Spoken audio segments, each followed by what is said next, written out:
আসসালামু আলাইকুম। কেমন আছেন সবাই? আমাদের আরেকটা ক্লাস বলতে এই কোয়ার্টারের আমার সাথে শেষ ক্লাস। মহাকর্ষ বিকর্ষ চ্যাপ্টারের একেবারে সর্বশেষ ক্লাসে আপনাদেরকে ওয়েলকাম করতেছি। আমার সাথে অলরেডি কানেক্টেড হয়েছে সৌরভ, নাফিউল, আফসানা, মেহজাবিন, ফারহানা, হিমেল, এইন আঞ্জুম, জুনায়েদ, নন্দিনী, হাসিবুর, সাজনীন, মৌ, মিশকাতুল, আফরানান, নন্দিনী, নিঝুম, আরো অনেকে নাম দেখতেছি অনেকগুলো। রুমানা, বিজ্ঞানী পলক, সাদিকুর, তারপর মরিয়ম আক্তার, গৌতম, জয় রয়, আহ অনেকগুলো নাম। মাহবুব হাসান, লাবিব, অনামিকা রয়, সাদিকুর রহমান। আচ্ছা, অনেকগুলো নাম চলে আসছে। সবার নাম তো চেষ্টা করে পড়তে সম্ভব হবে না। আমি দুর্বল, আমার পক্ষে সম্ভব হচ্ছে না। এই কারণে ভাইয়া সরি। তবে আমরা আমাদের চ্যাপ্টার গুলো আস্তে আস্তে খুব দ্রুত শেষ হওয়া শুরু করছে। আমরা প্রথম কোয়ার্টারে শুধু ভেক্টর আর আদর্শ গ্যাস নিয়ে শেষ করেছিলাম। তারপর মানে আমার সাথে যদি বলি, আমি শুধু ভেক্টরটাই ফার্স্ট কোয়ার্টারে পড়িয়েছিলাম। ওইটাতেই পুরো কোয়ার্টার চলে গেছিল। সেকেন্ড কোয়ার্টারে মেবি নিউটনিয়ান মেকানিক্স পড়িয়েছিলাম, আর তেমন কিছু পড়ানো হয়নি। ওইটাও পুরো কোয়ার্টার জুড়ে পড়ানো হয়েছে। এই কোয়ার্টারে তাও দুইটা চ্যাপ্টার আপনাদের সাথে আমার দেখা হয়েছে। একটা হচ্ছে কাজ ক্ষমতা শক্তি, আমরা শেষ করেছিলাম। এবং কাজ ক্ষমতা শক্তি চ্যাপ্টারের আমি কিন্তু বলেছিলাম যে একটা স্পেশাল অ্যাডভান্স প্রবলেম সলভিং এর ক্লাস অ্যাপে দিয়ে দিব, এবং অলরেডি অ্যাপে দিয়ে দেওয়া হয়েছে। যেদিন বলেছিলাম তার পরদিন এটা অ্যাড হয়ে গেছে। গত রোববার থেকে এটা অ্যাপে অ্যাভেলেবল। তো আপনারা একটু রেকর্ডটা দেখে নিন, ওখানে ভালো ভালো কিছু অ্যাডভান্স প্রবলেম সলভ করা আছে, এটা আপনাদের হেল্প করবে। আর আরেকটা বিষয় যেটা, সেটা হচ্ছে আজকে হচ্ছে গ্র্যাভিটি চ্যাপ্টারের শেষ ক্লাস। গতদিন আমরা গ্র্যাভিটি চ্যাপ্টারের উপর কিছু সিকিউ সলভ করছিলাম, বেশি পাইনি ভাইয়া, 2টা সিকিউ সলভ করছিলাম। আর কিছু প্রাবল্য বিভব রিলেটেড পড়াশোনা ছিল। বলেছিলাম যে আরেকটা রেকর্ড ক্লাস আপনাদের গ্র্যাভিটি চ্যাপ্টারের জন্য থাকবে, যেটাতে অনেকগুলো সিকিউ সলভ করানো হবে। ওইটাও কিন্তু অ্যাপে অ্যাভেলেবল গত এক সপ্তাহ থেকে। আপনারা চাইলে ওইটাও দেখে নিতে পারেন, তাহলে হেল্প হবে। এবার আসেন আমাদের আজকের দিনে আমরা আহ কি কি জিনিস নিয়ে কাজ করব। সো আমি ফার্স্ট একটু ব্যাকগ্রাউন্ডটা ঠিক করে নিই আমার। এই তো হয়ে গেল।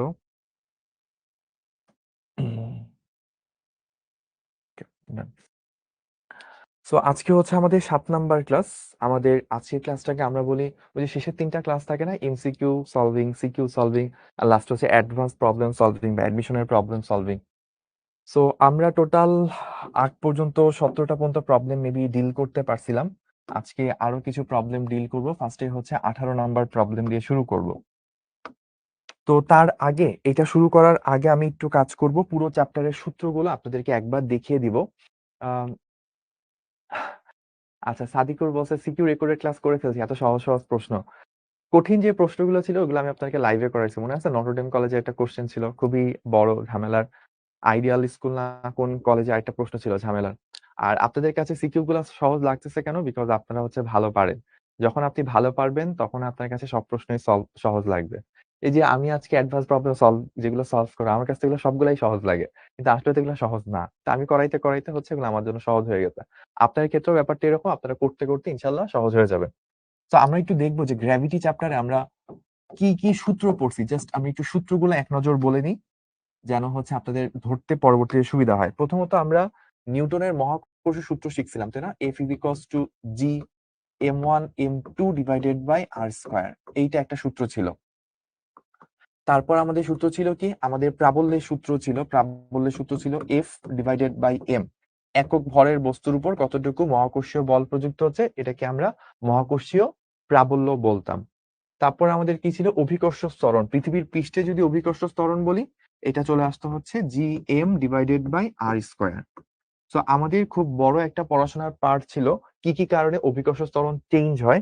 এর মধ্যে 1 নাম্বার কারণ ছিল পৃথিবীর উপরে গেলে তখন আমাদের জি প্রাইম হয়ে যেত কি, জি প্রাইম হয়ে যেত G M divided by R plus H square. এবং এটার অ্যাপ্রক্সিমেট একটা সূত্র ছিল, সেটা ছিল G into 1 - 2h divided by R. এটা অ্যাপ্রক্সিমেট সূত্র বলছিলাম, এটা একেবারে বাধ্য না হলে ইউজ না করাই বেটার, এটা দিয়ে কাজ করা গুড বা বেটার প্র্যাকটিস। তারপর আমরা বলছিলাম যেটা, যে পৃথিবীর অভ্যন্তরে যখন আমরা চলে যাব তখন জি এর সূত্র আসে জি ইকুয়ালস টু, বা জি প্রাইম বলি যদিও, 4/3 পাই রো জি ইন্টু স্মল আর হচ্ছে আপনার সেন্টার থেকে দূরত্ব। এটাকে আমরা এভাবে বলতে পারি G into 1 - h by capital R. So এইভাবে হচ্ছে আমাদের পৃথিবীর অভ্যন্তরে কত, পৃথিবীর বাইরে আচ্ছা, সে যদি আফরিন বলছে আপনার মাথাটা ধার দেন, অ্যাডমিশনের পর ফেরত দিবনে। ভালো ছিল কমেন্টটা।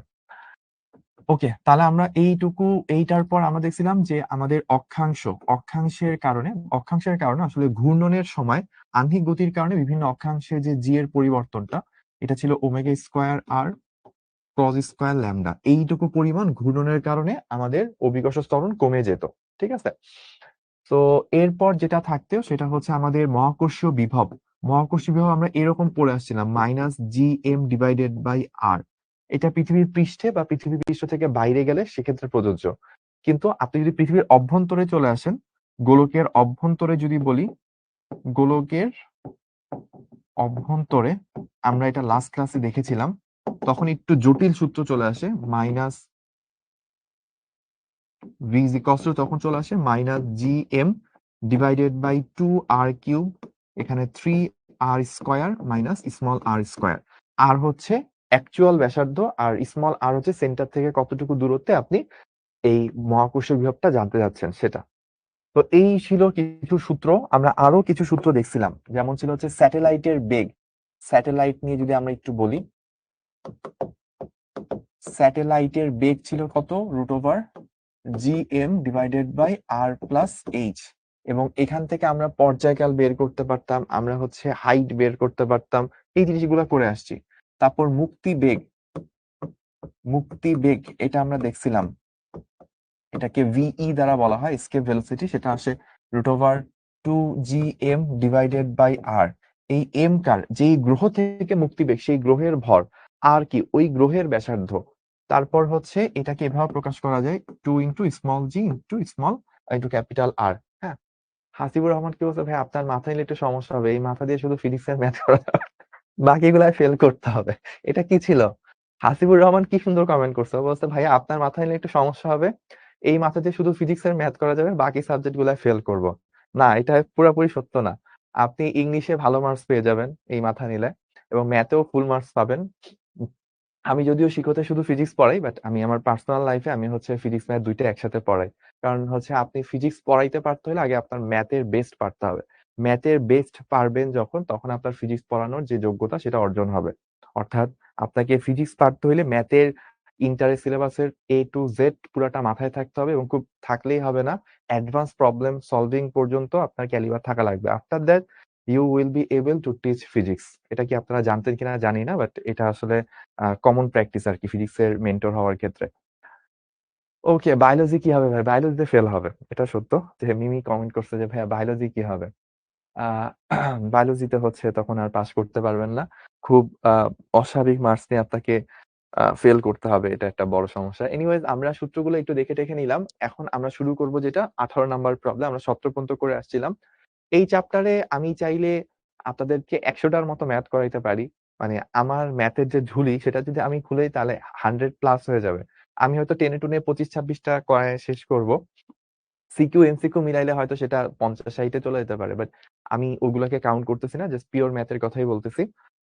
সো এখন আমাকে কমেন্ট করতে পারেন যে ভাইয়া এর পরে কি আরো ম্যাথ করা লাগবে কিনা। আমাদের অবশ্যই করা লাগবে। আপনি প্র্যাকটিস বুক থেকে ভালো যে প্রবলেম গুলা, প্র্যাকটিস বুকে সবগুলা প্রবলেম করে ফেলবেন, আর ভাইয়া ক্লাসে যে 25-26টা ম্যাথ করেছে এগুলো করবেন। যদি এইটুকু মাথায় নিয়ে যান, আমি আপনাকে নিশ্চয়তা দিতে পারবো আপনার কলেজের পরীক্ষা, আপনার বোর্ডের পরীক্ষা, আপনার অ্যাডমিশনের পরীক্ষা, অ্যাডমিশনটা বুয়েটে আসুক, চুয়েট, কুয়েট, রুয়েট, সাস্ট, এমআইএসটি যা কিছু আছে, মেডিকেল বাদে, মেডিকেলে তো আসলে মানে ম্যাথ আসে না, মেডিকেলের জন্য কি আসে, থিওরি আসে। ওই থিওরিও এই চ্যাপ্টার থেকে কভার যা লাগে আমি অলরেডি বলে ফেলছি, কভার হয়ে যাবে। তো আপনার সবকিছু কভার হয়ে যাবে জাস্ট যদি আপনি এই কয়টা পারেন। ভাইয়া চাইলে 100টা করাইতে পারবো, বাট 100টা করায় আসলে এই চ্যাপ্টারের জন্য একটা দরকার, এটা দরকার ছিল। কোন চ্যাপ্টারে দরকার ছিল? ভেক্টরের জন্য, এবং এটা ভাইয়া করাইছি। দরকার ছিল নিউটন মেকানিক্স এর জন্য, এই জন্য আমি করাইছি 70+ ম্যাথ। কিন্তু এখন আমাদের এই চ্যাপ্টারের জন্য এইটুকু হইলেই এনাফ। ওকে, তাহলে আমরা শুরু করি। প্রথম প্রবলেমটা বলতেছে পৃথিবীর পৃষ্ঠ থেকে এত গভীরতা থেকে মুক্তিবেগ নির্ণয় করো। তাহলে ফার্স্টে আপনাকে সিনারিওটা বুঝতে হবে যে এখানে আসলে কি বোঝানোর চেষ্টা করতেছে। ধরেন এই হচ্ছে পৃথিবী, ঠিক আছে, এই পৃথিবী। এখন এটার আমি একটু ফিল করি, এই যে দেখছেন ফিল করে দিলাম। এখন এইটার ভিতরে, এইটার অভ্যন্তরে, ধরেন এইখান থেকে এইটুকু হচ্ছে r/3 গভীরতা। এই টোটালটুকু হচ্ছে আর। এই r/3 গভীরতা থেকে একটা বস্তুকে আমি নিক্ষেপ করব। এইখান থেকে যদি নিক্ষেপ করি তাহলে আমার মুক্তিবেগ VE সেটা কত হবে, সেটাই হচ্ছে আমাদের প্রশ্ন। এখন চলেন আমরা এইটা সলভ করব। কিভাবে সলভ করব? আমরা কনজারভেশন অফ এনার্জি,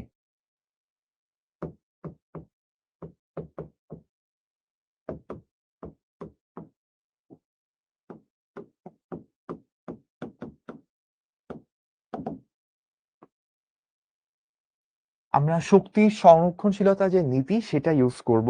কিভাবে ইউজ করব দেখেন, আমরা এই পয়েন্ট থেকে ওকে নিক্ষেপ করব। তাহলে এই পয়েন্ট থেকে যেহেতু নিক্ষেপ করতেছি তাহলে এই পয়েন্টে তাকে একটা গতিশক্তি দিতে হবে। ওই গতিশক্তিটা কত? Half M V square. ধরলাম এই বিন্দুর মুক্তিবেগটা, এই বিন্দু থেকে মুক্তিবেগটা হচ্ছে হাফ এম ভি স্কয়ার। আচ্ছা, এখন এই বিন্দুতে তার একটা গতিশক্তি যেটা সেটা আমি লিখে ফেললাম। এখন একটা বিভব শক্তি লাগবে। বিভব শক্তি কত মনে আছে? আমরা বলছিলাম মহাকর্ষীয় বিভবকে যদি ভর দ্বারা গুণ করেন তাহলে কি পান? মহাকর্ষীয় বিভব শক্তি পান। আমি একটু আগের স্লাইডে আলাদা করে দেখাই। ধরেন আপনার মহাকর্ষীয় বিভব যা আছে, আপনার ধরলাম মহাকর্ষীয় বিভব হচ্ছে ভি। এই ভি কে যদি আপনি এম দ্বারা গুণ করেন তাহলে কিন্তু আপনি মহাকর্ষীয় বিভব শক্তি কত সেটা আপনি পেয়ে যাবেন। ঠিক আছে? তো এইটা হচ্ছে আপনার মহাকর্ষীয় বিভব শক্তি,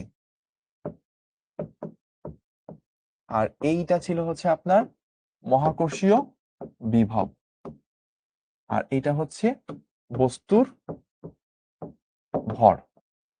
ওকে, তাহলে দেখেন আমরা যেটা জানি যে পৃথিবীর যখন আমরা গভীরে চলে যাই তখন আমাদের মহাকর্ষীয় বিভবের সূত্র কি ছিল? G-m divided by 2r³ into 3r square minus small R square. কি বললাম? 3r square minus small R square. Small R কি? সেন্টার থেকে দূরত্ব। এখন চিন্তা করেন তো ভাইয়া, সেন্টার থেকে এই দূরত্বটা কতটুকু? টোটালটা r/3 যদি চলে যায় তাহলে এইটুকু কত? 2r/3। তাহলে এই 2r/3 এটাকে আমি এখানে বসাই দিব, 2r/3 সেটা স্কোয়ার।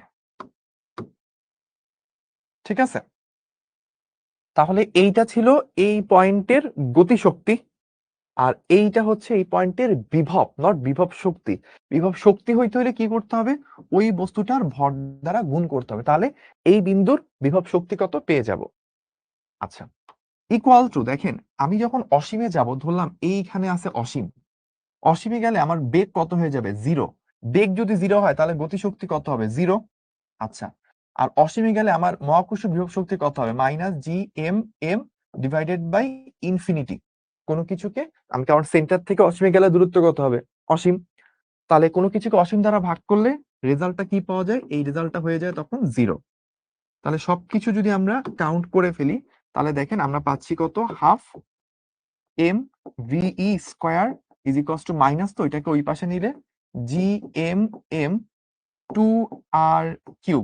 আর এখানে যদি আমরা বিয়োগ করি তাহলে কি পাচ্ছি? 3r স্কোয়ার মাইনাস এখানে 4r স্কোয়ার ডিভাইডেড বাই 9। তাহলে কিছু কাটাকাটি যাবে। এখন প্রথম কাটাকাটিটা কি যায়? যে স্মল এম কাটাকাটি করা যায়, এই টুর সাথে এই টু কাটাকাটি করা যায়।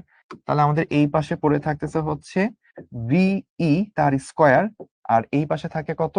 3 থেকে যদি 4/9 বিয়োগ দিই তাহলে 3 নং 27 থেকে 4 গেলে 25, তাহলে 25/9 ইন্টু GM, এখানে r স্কোয়ার আর r³ কাটাকাটি যে শুধু r থাকবে।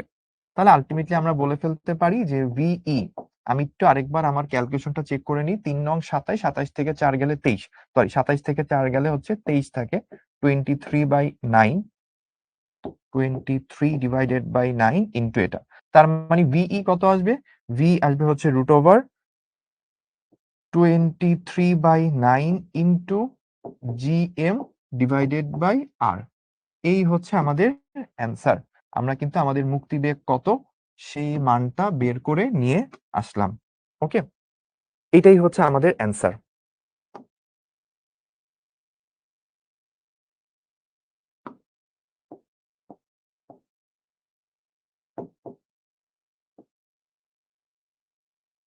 তাহলে আমরা এইটুকু পর্যন্ত কি সবাই বুঝতে পারছি? যদি বুঝতে পারি তাহলে একটু কমেন্ট করব। এবং দেখেন ব্যাপারটা কিরকম, আমাদের মুক্তিবেগের নর্মাল সূত্র কি ছিল, √2gm/r। দেখেন জিএম আর ঠিকই আছে, জাস্ট 2 এর জায়গায় কত আসছে, 23/9। 23/9 মানে কত, 2 পয়েন্ট সামথিং, মানে 2 এর থেকে বেশি। তার মানে নর্মাল অবস্থায় মুক্তিবেগ যা লাগতো এখন কিন্তু মুক্তিবেগ তার থেকেও বেশি লাগতেছে। আমরা যদি একটু ক্যালকুলেটর দিয়ে করি তাহলে এটা কত আসে, 23 / 9, 6.4 10 to the power 6, gm 6.673 10 to the power -11 into m 6 10 to the power 24। ওকে, তাহলে এটা চলে আসতেছে হচ্ছে 12.644। এটার মান আসে হচ্ছে 12.644 কিলোমিটার পার সেকেন্ড।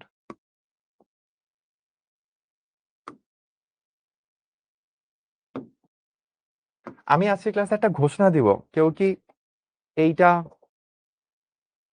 এই ঘোষণাটা দিব কিনা? আচ্ছা দিই, সমস্যা নেই। আজকের ক্লাসে আমি যে কয়টা ম্যাথ করাবো, যেই স্টুডেন্টটা এই কয়টা ম্যাথ প্রত্যেকটাই বুঝে যাবে, না আজকের ক্লাসের মধ্যেই পুরোটা বুঝে গেছেন, আমি বলবো ভাইয়া আপনি প্রস্তুত বুয়েটে চান্স পাওয়ার জন্য। কি বললাম ভাইয়া? আজকের ক্লাসে ভাইয়া যে কয়টা ম্যাথ করাবো, ওই কয়টা ম্যাথের প্রত্যেকটাই যে আজকে ক্লাসের মধ্যেই বুঝে যাবেন, আপনি বুয়েটে চান্স পাওয়ার জন্য প্রস্তুত আছেন ইনশাআল্লাহ। তো আজকে আমরা অনেক কঠিন কঠিন ম্যাথ করব, সবগুলো আসলে দরকার নাই, মানে দরকার নাই বলতে আপনার বোর্ড পরীক্ষার জন্য এত কঠিন না হইলেও চলবে। আমাদের ক্লাসটাই advance problem solving class, admission special class. তো যদি কোনোটা না বুঝেন কোনো সমস্যা নেই, তবে যদি বুঝতে পারেন then you are ready to enter BUET. Okay, আচ্ছা ভাই আমি একটা ট্রিক্স ইউজ করি, সেটা হলো যখন কিছু বুঝি না তখন ধরে নিই ভাইয়ারা যখন করেছে তখন ঠিক করেছে, তখন আর মুখস্থ করা যায়, সেটা থিওরিটা মনে থাকে না। আচ্ছা, ভালো ভালো ট্রিক্স। ওকে, তো আমরা তাহলে পুরা ম্যাথটা আরেকবার একটু রিভিউ করি। আমরা শক্তি সংরক্ষণশীলতা নীতি ইউজ করছিলাম, যেটা হচ্ছে গতিশক্তি ½ mv²। এই পয়েন্টটা একটা গতিশক্তি দিয়ে আমি ছুড়বো, তারপর একটা বিভব শক্তি, নর্মালি বিভব শক্তি -gmm/r হয়ে যায়, কিন্তু এটা গোলকের অভ্যন্তরে মনে আছে আমরা একটু আগে সূত্র লিখছিলাম, এই যে দেখেন, ওই যে ফিরে দেখা, আমরা আগে যখন লিখছিলাম গোলকের অভ্যন্তরে এই রকম হয়। তো ভিতরে গেলে স্মল আরটা ছিল কেন্দ্র থেকে কতটুকু দূরত্বে আপনি আছেন, ওই দূরত্বটা কি r/3 বাদ দিলে 2r/3 থেকে যায়। তো সেটাই হচ্ছে এখানে অ্যাপ্লাই করছিলাম, এই যে আমাদের ম্যাথটা।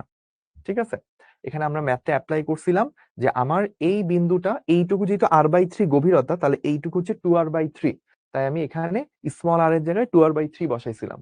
তাহলে এই বিভবটার সাথে যদি ভর গুণ করি তাহলে বিভব শক্তি পাবো। তাহলে এই বিন্দুর গতিশক্তি, এই বিন্দুর টোটাল বিভব শক্তি, তাহলে টোটাল শক্তিটা আমি এখানে লিখে ফেললাম। অসীমে যখন চলে যাব, অসীমে আমার কাছে কোনো বেগ থাকবে না, কারণ মুক্তিবেগের সংজ্ঞাই হচ্ছে মিনিমাম যেইটুকু বেগ দিলে সে কোনো মতে অসীমে পৌঁছাবে, অর্থাৎ অসীমে যেতে যেতে তার বেগটা টোটালি জিরো হয়ে যাবে, তার মানে গতিশক্তিটা হবে জিরো। আর অসীমে গেলে বিভব শক্তি কত হয়, -gmm ডিভাইডেড বাই সেন্টার থেকে অসীম পর্যন্ত ডিস্টেন্স, মানে ইনফিনিটি। ইনফিনিটি দ্বারা ভাগ করলে এটাও জিরো। তাহলে এই দুইটা জিরোকে, একটা জিরো থেকে একটা জিরো বিয়োগ করলে কত হয়, খুবই ইম্পর্টেন্ট কোশ্চেন, একটা জিরো থেকে একটা জিরো বিয়োগ করলে জিরো হয়। ঠিক আছে, তাহলে এবার আমরা জাস্ট এইটুকু এই পাশে রেখে মাইনাস পার্টটুকুকে ওই পাশে নিয়ে গেছি, স্মল এম কাটাটি গেছে, 2 কাটাকাটি গেছে, এখানে এটা করলে 4/9 আসছে, তারপর একটু ক্যালকুলেশন করে এরকম পাইলাম। এরপর জাস্ট কি হয়েছে, এই যে r³ আর এখানে r² কাটাটি যে নিচে শুধু একটা আর পড়েছিল, v² ছিল, রুট করছে, এটা চলে আসছে, দেখলাম 12 পয়েন্ট সামথিং। আগে নর্মালি আমাদের কি ছিল 11.2 কিলোমিটার পার সেকেন্ড, আর এখন হয়ে গেছে 12.64, মানে আগের থেকে বেশি লাগছে। কারণ কি, আগে তো শুধু আমার এইখান থেকে অসীমে যাওয়া লাগতো, এইটুকু বাধা অতিক্রম করা লাগতো, এখন কি এক্সট্রা এইটুকু বাধাকে অতিক্রম করা লাগছে। তো অবশ্যই আমাকে শক্তি বেশি দেওয়া লাগবে, দ্যাট মিনস মুক্তি বেগটা আমাকে বেশি হইতে হবে। তো এই জন্য দেখেন 12.644 কিলোমিটার পার সেকেন্ড চলে আসছে। ঠিক আছে, তাহলে আমরা এই 18 নাম্বার প্রবলেম ডান। আজকের প্রবলেমের প্রতিটা প্রবলেম আপনারা একটা করে ছবি রাখবেন, আই মিন স্ক্রিনশট রাখবেন, এবং যদি পারেন এইটা আপনি আপনার খাতায় লিখে রাখবেন যে শুভ ভাইয়া বলছিল আজকের ক্লাসের প্রতিটা প্রবলেম যে পারবে he is ready to enter BUET, he is ready to get chance into BUET. এটা আপনি লিখে রাখবেন যে আমি এই প্রবলেমটা পারছিলাম, শুভ ভাইয়া বলছিল আমি বুয়েটে চান্স পাওয়ার যোগ্য, তাহলে ইনশাল্লাহ আমিও চান্স পাবো। যখন আপনার খুব কঠিন টাইম আসবে, যখন মনে হবে যে অনেক কিছু পারতেছি না, তখন খাতার ওই পেজটা উল্টায় দেখবেন, ইনশাল্লাহ আপনি ওই মুহূর্তেও ফাইট ব্যাক করার এনার্জি ব্যাক করবে আপনার মধ্যে ইনশাল্লাহ। তাহলে চলেন আমরা এর পরের প্রবলেমটা দেখব। এইটাও খুব সুন্দর একটা প্রবলেম, এবং অ্যাজ ইউজুয়াল এটাও খুব ডিফিকাল্ট একটা প্রবলেম হইতে যাচ্ছে। আহ এখানে সিস্টেমটা কিরকম ভাইয়া একটু বলি। সিস্টেমটা হচ্ছে এইটা হচ্ছে একটা ফাঁপা চাকতি।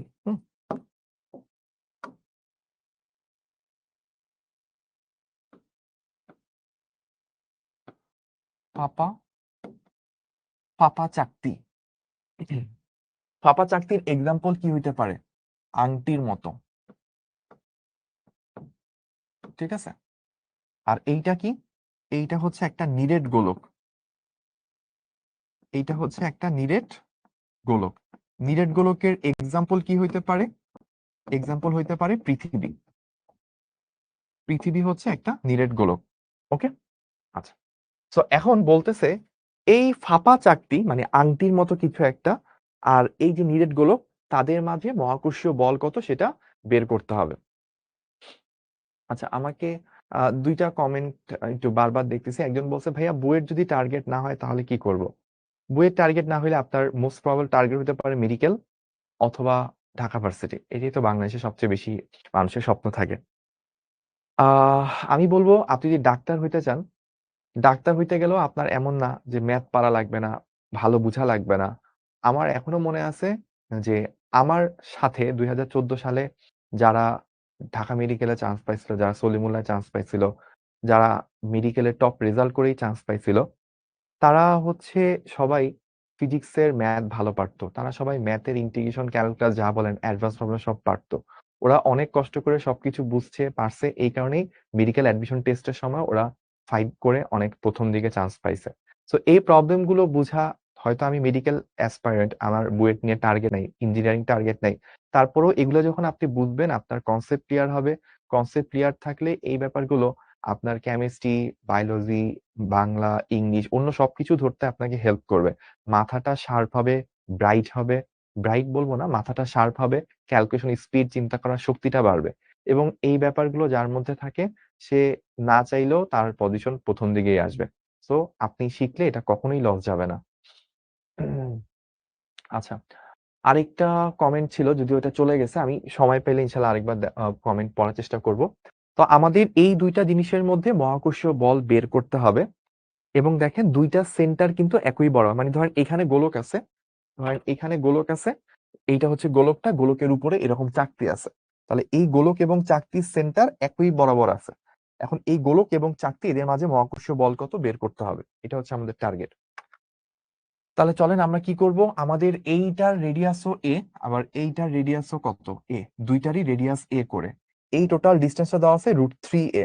তাহলে এই চিত্রটাকে আমরা একটু সামনে আঁকছি, দেখেন এই যে এই গোলক। আচ্ছা, এর মধ্যে একটা জিনিস একটু বলে নিই, এটা কি বুঝেন কিনা, যে এই পুরা চাকতির সাথে এই গোলকের আকর্ষণ বলের মান যা হবে, আমি যদি পুরা গোলকটার ভরটাকে একটা বিন্দুতে অর্থাৎ কেন্দ্রে কল্পনা করে নিই, এই যে এইখানে হচ্ছে সেই গোলকের কেন্দ্র, আমি যদি পুরা গোলকের ভরটাকে এই কেন্দ্রে কল্পনা করে নিই, তাও কি হবে, এই চাকতির সাথে এই কেন্দ্রের মহাকর্ষীয় বলটা এক্স্যাক্টলি তাই হবে। আমরা যখন চ্যাপ্টারে একদম শুরুতে প্রথম লেকচার পড়ছিলাম তখন আমি বলছিলাম দুইটা গোলকের মধ্যে বা একটা গোলকের সাথে অন্য একটা বস্তুর মধ্যে যখন মহাকর্ষীয় বল হিসাব করব, তখন গোলকটা টোটাল ভরকে একটা বিন্দুতে অর্থাৎ গোলকের কেন্দ্রে কল্পনা করলে একই জিনিসই আসে, কারণ গোলক থেকে মহাকর্ষীয় বল রেখাগুলো একইভাবে ছড়ায় পড়ে। তাহলে আমরা পুরা চাকতির সাথে গোলক হিসাব করা তো ডিফিকাল্ট, আমরা ইজি করার জন্য কি করব, পুরা গোলকের ভরটাকে একটা বিন্দুতে নিয়ে আসবো। তাহলে এখন আপনি চিন্তা করেন এই একটা চাকতি আর এই একটা বিন্দু, তাদের মাঝে মহাকর্ষীয় বল বের করবে। এখন চাকতির একটা ছোট্ট বিন্দু নিলাম আমি এখানে, ঠিক আছে? চাকতি একটা ছোট বিন্দু, এটার ভর ধরেন dm, আর এখানে টোটাল গোলক এটার ভর হচ্ছে ক্যাপিটাল এম। এই যে ভর দেওয়া আছে ক্যাপিটাল এম আর এখানে স্মল এম। তাহলে এই চাকতির ভরের একটা ছোট্ট অংশ ডিএম, সেইটার সাথে এই বিন্দুর মাঝে মহাকর্ষীয় বল কত, মহাকর্ষীয় বলটা ধরলাম যে এই দিকে কাজ করবে, এইটা ডিএফ চিন্তা করলাম। এখন দেখেন ডিএফ এর মান যদি আমরা বের করতে চাই, ডিএফ, ডিএফ কি আসবে, জি ইন্টু এম ইন্টু ওই বিন্দু বস্তু ডিএম ডিভাইডেড বাই মধ্যবর্তী দূরত্ব। খেয়াল করেন এইটুকু যদি এ হয়, এইটুকু যদি √3a হয়, এটা দেওয়া আছে কোশ্চেন √3a হয়, তাহলে এই ডিস্টেন্স টুকু এটাকে যদি আমরা আর চিন্তা করি, আর আসলে কি হবে, খেয়াল করে দেখেন এইটা একটা সমকোণী ত্রিভুজ।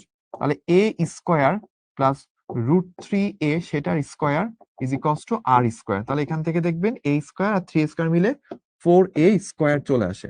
তার মানে আপনি এখান থেকে পেয়ে যাবেন আর ইজ ইকুয়ালস টু 2a। এখান থেকে আপনি পেয়ে যাচ্ছেন আর ইকুয়ালস টু 2a। তাহলে আমরা r সমান সমান 2a এই জিনিসটা কিন্তু আগে থেকেই পেয়ে যাচ্ছি। r ইকুয়ালস টু 2a, এটা আমরা পেয়ে গেলাম। এখন তাহলে আমরা এই জায়গায় 2a সেটার স্কোয়ার ইউজ করতে পারবো। ওকে ভাই, আমি এসএসসি তে ম্যাথে 56 পেয়েছিলাম, বাকিগুলোতে 85 প্লাস পেয়েছিলাম। আমি কি বইটা পরীক্ষা দিতে পারবো? অবশ্যই পরীক্ষা দিতে পারবেন, সমস্যা নেই। যদি আপনার ইন্টারে সবগুলোতেই ভালো মার্কস চলে আসে, লাইক আপনি পিসিএম এ খুব ভালো 90, 92, 93 প্লাস করে পাচ্ছেন, প্লাস হচ্ছে আপনার ওভারঅল সব সাবজেক্টে এ প্লাস চলে আসছে, ইন্টার পরীক্ষা আপনার একদম নেট এন্ড ক্লিন ভালো মতে আপনি দিয়ে আসছেন, ভালো রেজাল্ট করছেন, ইন দ্যাট কেস আপনার বুয়েটে পরীক্ষা দিতে কোনো প্রবলেম নাই, ঠিক আছে? ভার কেন্দ্রের কনসেপ্ট দেখাবো ডক্টর আকাশ, দেখাবো আমরা, সমস্যা নেই। আমার কলেজের নাম ছিল ঢাকা কলেজ। আমাদের সময় অবশ্য ঢাকা কলেজকে রামদা কলেজ বলা হইতো, মানে ঢাকা কলেজের ছেলেদের কাছে রামদা থাকতো, এই হইতো সে হইতো। আমরা যখন কলেজ মানে ইয়াতে বাসে উঠতাম, যে কোনো পাবলিক বাসে যখন উঠতাম কলেজে যাওয়ার জন্য, আহ তখন হচ্ছে এই কন্ডাক্টররা ইয়া করতো না, বাসের হেল্পাররা ভাড়া নেওয়ার সাহস পাইতো না। তো অনেক সময় এরকম হয়তো ভাড়া দিতাম, তাও মানে আমাদের কাছে ভাড়াই চাইতে আসতো না, এরকমও হইতো। খুবই ভয়াবহ কলেজ ছিল। এনিওয়েজ, পার করে আসছি আর কি। So DF equals to G M M by R square. এখানে আমরা একটা বিন্দু বস্তু নিচ্ছি, এই চাকতির একটা ছোট্ট পয়েন্ট, এই যে জাস্ট এই পয়েন্টটাকে নিয়ে কাজ করতেছি, এটার ভর ডিএম। সো ডিএম নিয়ে যদি কাজ করি, G M into DM divided by R square, আরটা পাইছি 2a। তাহলে এইখানে আমরা একটা জিনিস একটু বুঝতে হবে, সেটা কি, সেটা একটু দেখেন খেয়াল করে, যে আপনার এই জায়গায় এই যে এই বলটা কাজ করতেছে,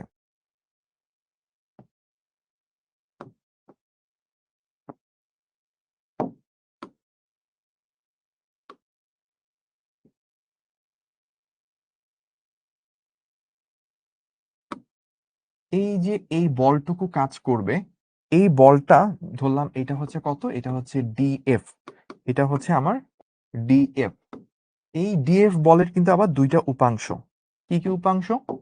একটা হচ্ছে এই দিকে কাজ করতেছে, এই দিকে একটা উপাংশ কাজ করবে, আর হচ্ছে নিচের দিকে একটা উপাংশ কাজ করবে। এখন আপনি যদি এই অ্যাঙ্গেলটা জানা থাকে, যে ভাইয়া এই অ্যাঙ্গেলটা থিটা, তাহলে এই দিকে কাজ করবে হচ্ছে ডিএফ কস থিটা, আর এইদিকে কাজ করবে ডিএফ সাইন থিটা, তাই না? এখন প্রথম কথা হচ্ছে, এই থিটাটা কি আমি জানি? অ্যান্সার হচ্ছে আমি জানি। কেন? কারণ আপনি যদি ট্যান থিটা নেন, আপনি যদি ট্যান থিটা নেন, তাহলে কি, ভূমির বিপরীত বাহু হচ্ছে লম্ব, তার মানে √3a ডিভাইডেড বাই ভূমি কত, এ। তাহলে আমি যদি কাটাকাটি করে ফেলি, এ এ কাটা, তাহলে থাকে কত, √3। তার মানে ট্যান থিটা সেটা হচ্ছে আমার √3। তার মানে থিটা আসলে কত? থিটা হচ্ছে 60 ডিগ্রি। তাহলে আমার অ্যাঙ্গেলটা কিন্তু আমি পেয়ে গেলাম, এই অ্যাঙ্গেলটা হচ্ছে আমার 60 ডিগ্রি। আচ্ছা, এবার আসেন, আমার এই যে এই বিন্দু, এই বিন্দুতে তো আমার এই ডিএফ বলটাকে দুইটা ভাগে ভাঙলে, একটা হচ্ছে কেন্দ্রের দিকে, একটা হচ্ছে নিচের দিকে।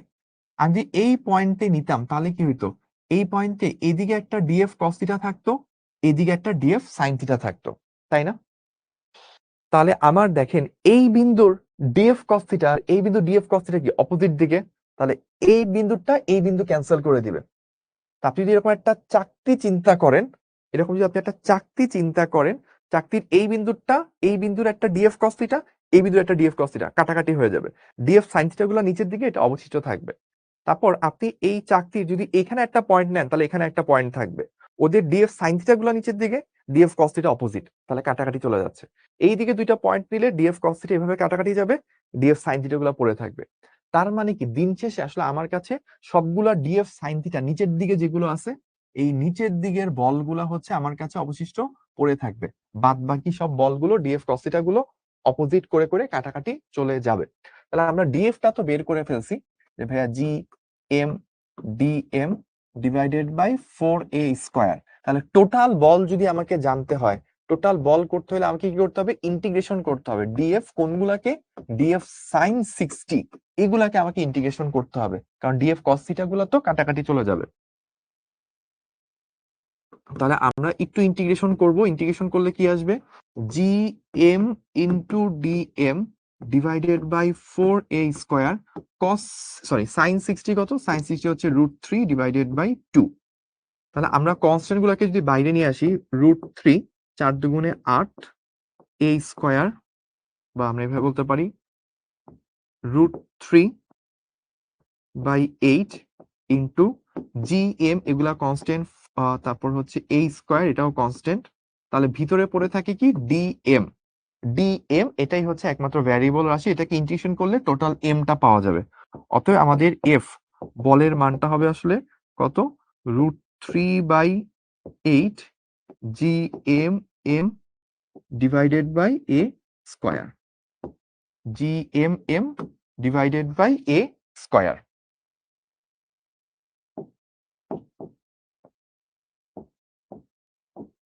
ওকে, তাহলে পুরা ম্যাথটা আমরা কি বুঝতে পারছি? এটা কিন্তু খুবই জটিল একটা ম্যাথ, অ্যাডমিশনে খুব অ্যাডভান্স প্রবলেম গুলোর মধ্যে একটা এটা। তো যদি কেউ বুঝে থাকেন ভাইয়াকে একটু কমেন্ট করেন। অ্যাডমিশনে এই ম্যাথটা করার জন্য 3 মিনিট টাইম পাবেন, কমেন্ট করছিল। ওকে, যারা বুঝতে পারছেন, আমি তো বললামই যে কেউ, আপনি আজকেটাতে সব ম্যাথ বোঝা লাগবে না, যে কয়টা বুঝতে পারেন ওই কয়টা আপনি ছবি তুলে রাখবেন, স্ক্রিনশট তুলে রাখবেন এবং আপনার খাতায় লিখে রাখবেন, প্রত্যেকটা অঙ্কের পাশে লিখে রাখবেন যে আমি এই অঙ্কটা পারছিলাম, শুভ ভাই এই কথাটা বলছিল। ঠিক আছে, এখন আসেন এই অঙ্কটা ভাইয়া পুরোটা আরেকবার একটু বুঝাই। বলছে যে প্লাস সি কি দেওয়া লাগবে কিনা, প্লাস সি দেওয়া লাগবে না, কারণ এখানে তো আপনি ডিএম কে ইন্টিগ্রেশন করলে এম, ডিএক্স কে ইন্টিগ্রেশন করলে এক্স, এখানে আসলে আলাদা করে ডাবল ইন্টিগ্রেশনের প্রয়োজন হচ্ছে না, সিঙ্গেল ইন্টিগ্রেশন। তো এখানে ভরকে ইন্টিগ্রেশন করার ক্ষেত্রে সি দেওয়া লাগতেছে না আপনার। ঠিক আছে, তাহলে চলেন আমরা যদি পুরোটা দেখি। এইটা একটা চাকতি, চাকতি মানে একটা আংটি, এরকম একটা আংটি, এরকম একটা আংটি এভাবে পড়ে আছে, নিচে একটা গোলক পড়েছিল। তো উপরে একটা আংটি আছে, নিচে একটা গোলক আছে, দুইটার কেন্দ্র একই রেখা বরাবর, মাঝখানে দূরত্ব হচ্ছে √3a, এই দূরত্বটা √3a ছিল, ব্যাসার্ধগুলো এ করেছিল। সো এইটা এ, এইটা হচ্ছে √3a, এই চিত্রটাকে আরেকবার রাখছি, এইটুকু এ, এইটুকু √3a, তাহলে মাঝখানে দূরত্বটা এইটা আসছে পিথাগোরাস থেকে 2a। এখন আমরা করছি কি, একটা চাকতির সাথে একটা গোলকের কল্পনা করাটা ডিফিকাল্ট। গোলকের সুবিধা হচ্ছে গোলকের টোটাল ভরটাকে যদি বিন্দুতে, কেন্দ্রবিন্দুতে চিন্তা করি তাহলে একই কথা হয়। তাহলে আমরা আসলে চাকতির সাথে গোলকের না বের করে চাকতির সাথে এই গোলকের কেন্দ্রের মাঝে বের করলেই কাজ হয়ে যাচ্ছে। জাস্ট গোলকের কেন্দ্রের ভরটাকে টোটাল গোলকের ভর চিন্তা করতে হবে, অর্থাৎ ক্যাপিটাল এম। এখন আমরা হিসাবে সুবিধার্থে করতে কি, এই চাকতির একটা যে কোনো একটা বিন্দু নিছি এক পাশ থেকে, ওই বিন্দুর সাথে এই গোলকের ভর মাঝে যে গ্র্যাভিটি ফোর্স, সেটা হচ্ছে ডিএফ ক্যালকুলেট করছি, GMM বাই ডিস্টেন্স তো 2a আসছে, 2a স্কোয়ার। এবার আমরা কাজ করে দেখলাম এই বলটা তো, গোলকটা তো এই বিন্দুটাকে এই দিকে টানে, দুইটা ভাগে ভাগ করলে এইদিকে হচ্ছে কস থিটা, এইদিকে সাইন থিটা। আমরা দেখছিলাম যে কস থিটা গুলো এই বিন্দুটা এই বিন্দুকে ক্যান্সেল করে দিচ্ছে, এই বিন্দুটা এই বিন্দুকে ক্যান্সেল করে দিচ্ছে, এই বিন্দুর cos থিটা এই বিন্দুর cos থিটা ক্যান্সেল হয়ে যাচ্ছে, অর্থাৎ ডিএফ cos থিটা গুলো পেয়ার পেয়ার অপোজিট হয়ে ক্যান্সেল হয়ে যাচ্ছে, শুধু ডিএফ সাইন থিটা সবারই হচ্ছে নিচের দিকে পড়ে পড়ে পড়ে থাকতেছে। মানে এই ডিএফ সাইন থিটা গুলোকে যদি আমি একসাথে করতে পারি, অর্থাৎ ইন্টিগ্রেশন করতে পারি, তাহলে আমাদের কাজ শেষ। সাইন থিটাটা 60 ডিগ্রি আসছিল, কারণ এটা থিটা হইলে এটা লম্ব, লম্ব √3/a উপরে লেখছি, এটা হচ্ছে ভূমি এ নিচে লেখছি, কাটাটি করলে tan theta √3, that means 60 degree. তারপরে আমরা ডিএফ সাইন থিটা কনস্ট্যান্ট গুলোকে বাইরে আনছি, ইন্টিগ্রেশন করছি, √3/8 GMM বাই a স্কোয়ার চলে আসছে। ঠিক আছে, আজকে সব ম্যাথ কি পারা লাগবে নাকি বুঝলেই হবে? বুঝা আর পারা তো একই জিনিস, তাই না? বুঝা আর পারা একই জিনিস। আপনি প্রথমবারে তো ভাইয়া না করাইলে এই অঙ্কগুলা পারবেন না, বাট ভাইয়া বুঝাই দেওয়ার পর যদি বুঝেন তাহলে আপনি পেরে গেছেন। আহ এম কে ইন্টিগ্রেশন করলে m²/2 হবে না? না, যদি এরকম হইতো m ইন্টু ডিএম, এটা তো এতদিনে পারার কথা। দেখেন, m ইন্টু ডিএম, এইটা হচ্ছে m²/2, আর যদি শুধু ডিএম হয়, এটা ইন্টিগ্রেশন করলে হচ্ছে m। আই হোপ আমি কনফিউশন ক্লিয়ার করতে পারছি। তাহলে আমরা 18, 19 দুইটা করে ফেললাম। কারো ছবি তোলার দরকার থাকলে খুব দ্রুত নিতে হবে, 3 সেকেন্ড টাইম দেব। 1, 2, 3, ডান। সো আমাকে বলছে ভাইয়া এটা কি সূত্র আকারে মনে রাখা যাবে কিনা? আপনি সূত্র আকারে মনে রাখতে চাইলে রাখতে পারেন, বাট এটা আসলে একটা ম্যাথ।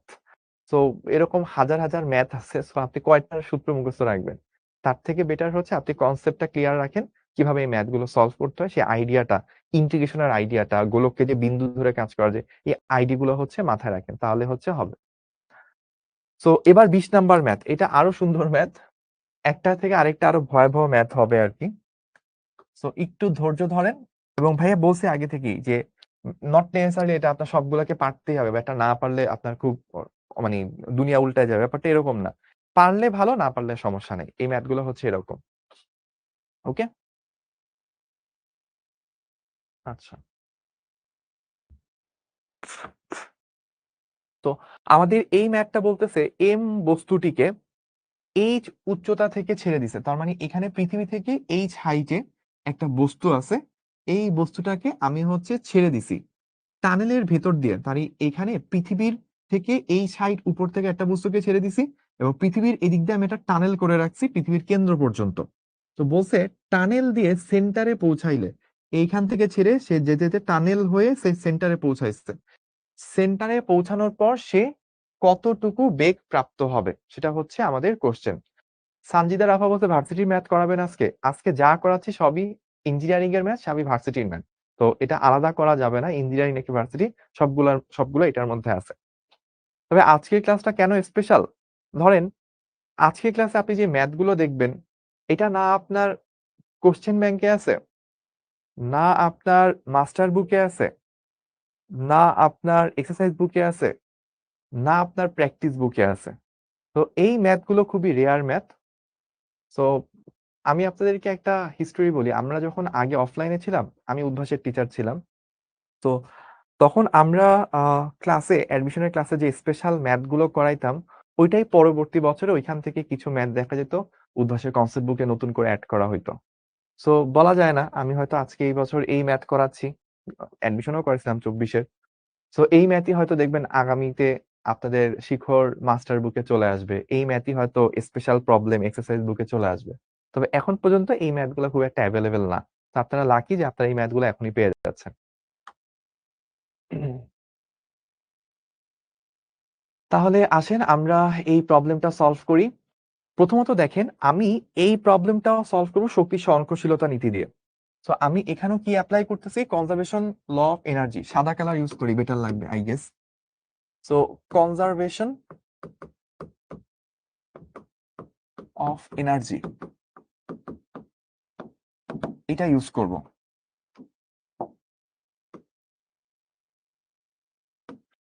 সো আমরা এইটা যদি চিন্তা করি তাহলে দেখেন প্রথমে এই হাইট থেকে ছেড়ে দিচ্ছিলাম, এই হাইট থেকে স্থির অবস্থা থেকে ছাড়ছি।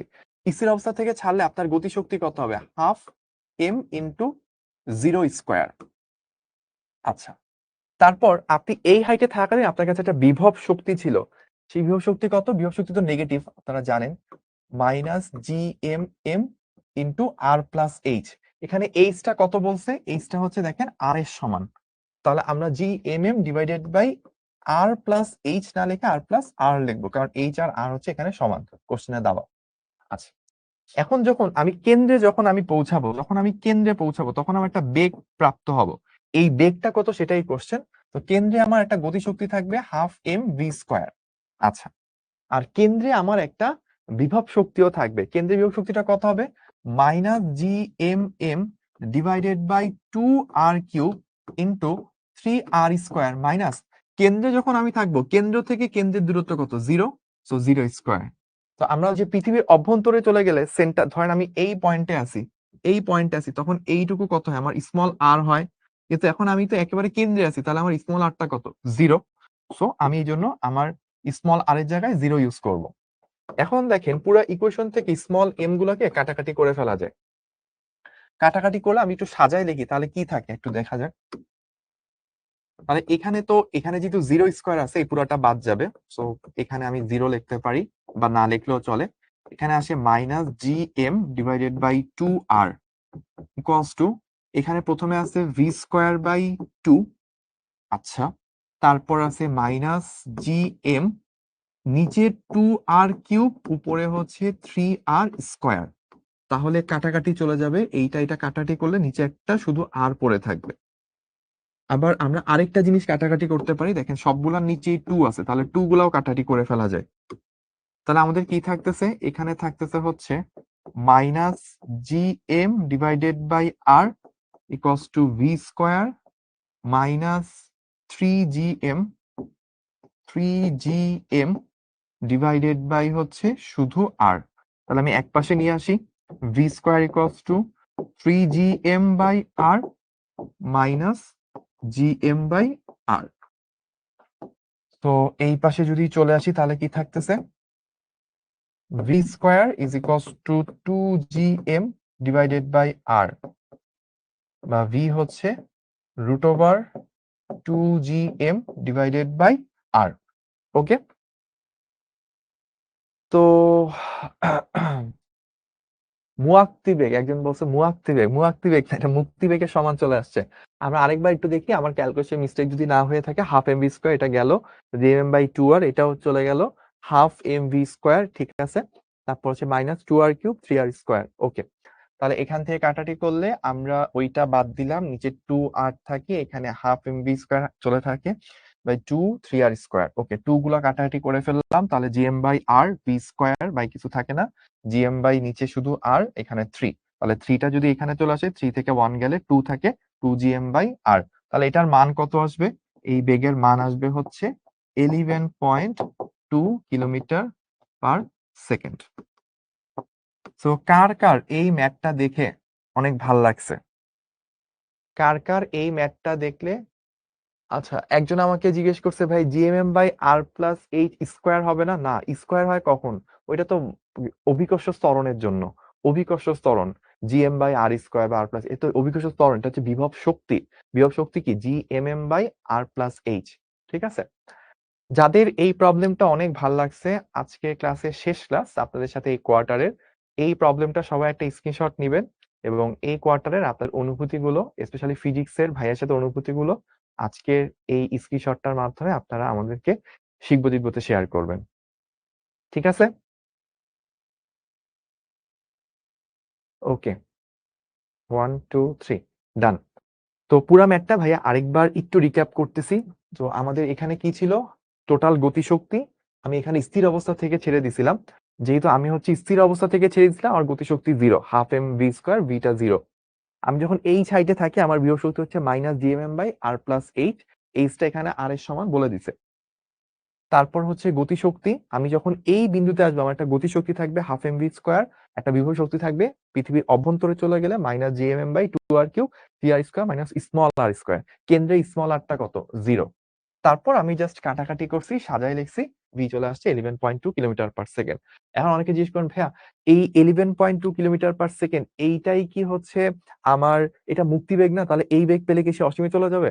অ্যান্সার হচ্ছে না, কারণ এইটা মুক্তিবেগ কোথা থেকে? পৃষ্ঠ থেকে। পৃষ্ঠ থেকে যখন আপনি ভিতরে চলে যাবেন মুক্তিবেগ কিন্তু আরো বেড়ে যাবে। মনে আছে আমরা বের করছিলাম আর বাই 3 গভীরতা মুক্তিবেগ ছিল 12 point something kilometre per second. তার মানে পৃথিবীর কেন্দ্রে গেলে মুক্তিবেগটা আরো অনেক বেড়ে যাবে। ওই মুক্তিবেগটা তো সে এখনো পায় নাই, যে তার থেকে কম বেগে আছে 11.2। দ্যাটস ওয়াই হচ্ছে যে আমরা এখনো বস্তুটা পৃথিবীর ভিতরেই থাকবে, সে অসীমে চলে যাবে না।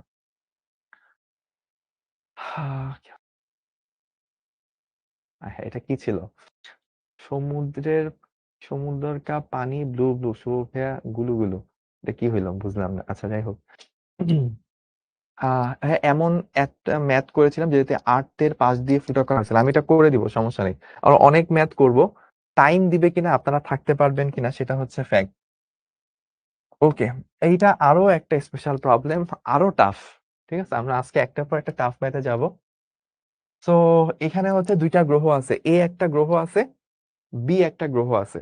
এটার ভর এম, এটা এম প্রাইম, রেডিয়াস আর, আর প্রাইম। ওকে, সুবহানা বলছে ভাইয়া শুরুতে ইকুয়েশনটা তৈরি করতে পারলে তো বাকি ম্যাথ সহজ, কিন্তু ইকুয়েশনটা তৈরি করাটাই তো ঝামেলা, প্যারা খাচ্ছি। স্বাভাবিক, ইকুয়েশন তৈরি করতে গেলে আপনার অনেক অনেক সময় লাগবে। আপনার হচ্ছে এই যে ইন্টার ফার্স্ট ইয়ারে আছেন, সেকেন্ড ইয়ার শেষ করবেন, তারপর হচ্ছে টেস্ট পরীক্ষার আগে যখন আপনাদের কোয়ার্টার 5 পর্যন্ত শেষ হয়ে যাবে, সবকিছু শেষ করে তখন জাস্ট কোনো মতে আপনার গোছানো হবে। তারপর আপনি জিপিএ 5 এর জন্য যখন এই টেস্ট পরীক্ষার পর লাস্ট 3-4 মাসে প্রিপারেশন নেবেন, যেমন হচ্ছে যে গতকালকে এইচএসসি 25 ব্যাচ যারা, তাদের হচ্ছে লক্ষ্য জিপিএ 5 এর কোর্সে লাস্ট ক্লাস নিলাম আমি। তো এইরকম যখন ওই লাস্ট 3 মাসে আপনি রিভাইজ করবেন, তখন আপনার টোটাল বইয়ের সবকিছু মাথায় চলে আসবে, চিন্তা করার ক্যাপাবিলিটি বেড়ে যাবে, তখন আপনি নিজে নিজে কিছু ইকুয়েশন জেনারেট করতে পারবেন। বোর্ড পরীক্ষা দিবেন, অ্যাডমিশনের সময় আরো অনেক অ্যাডভান্স প্রবলেম দেখবেন, অনেক ক্রিটিক্যাল মোমেন্টে নিজের মাথাকে চিন্তা করতে শেখাবেন, তখন যে অ্যাডমিশনের 1 মাস 1.5 মাস আগে আপনার মাথায় নিজে থেকে ইকুয়েশন ফর্ম করার যে ক্যাপাবিলিটি সেটা তৈরি হবে। আহ সো আমরা এবার চলেন এই ম্যাথটা দেখতেছি। দুইটা গ্রহ এ আর বি, ভর এম, এম প্রাইম, রেডিয়াস আর, আর প্রাইম, এইটার পৃষ্ঠ থেকে ভি বেগে ছুড়ে দিছে। প্রশ্ন হচ্ছে মিনিমাম কতটুকু বেগে ছুড়লে, মিনিমাম কতটুকু বেগে ছোড়া হলে, মিনিমাম কতটুকু বেগে ছোড়া হইলে বস্তুটা, মিনিমাম কতটুকু বেগে ছুড়লে বস্তুটা অপর গ্রহ অর্থাৎ এ গ্রহতে এসে পৌঁছাবে। তো ধরেন এইটা হচ্ছে মঙ্গল গ্রহ, এটার পৃষ্ঠ থেকে একটা বস্তুকে আমি ছুড়বো, টার্গেট কি পৃথিবীর পৃষ্ঠে এসে পৌঁছাইতে হবে। তো মিনিমাম কতটুকু বেগ দিয়ে ছুড়লে সেটা পৃথিবীর সারফেসে এসে পৌঁছাবে, সেটা হচ্ছে আমাদেরকে বের করতে হবে। ঠিক আছে, আচ্ছা তাহলে চলেন আমরা হচ্ছে শুরু করি। আর আপনাদের ক্ষেত্রে একটা জিনিস কমন দেখি যে ভাই কোনো একটা কিছু না পারলে আপনারা হতাশ হন।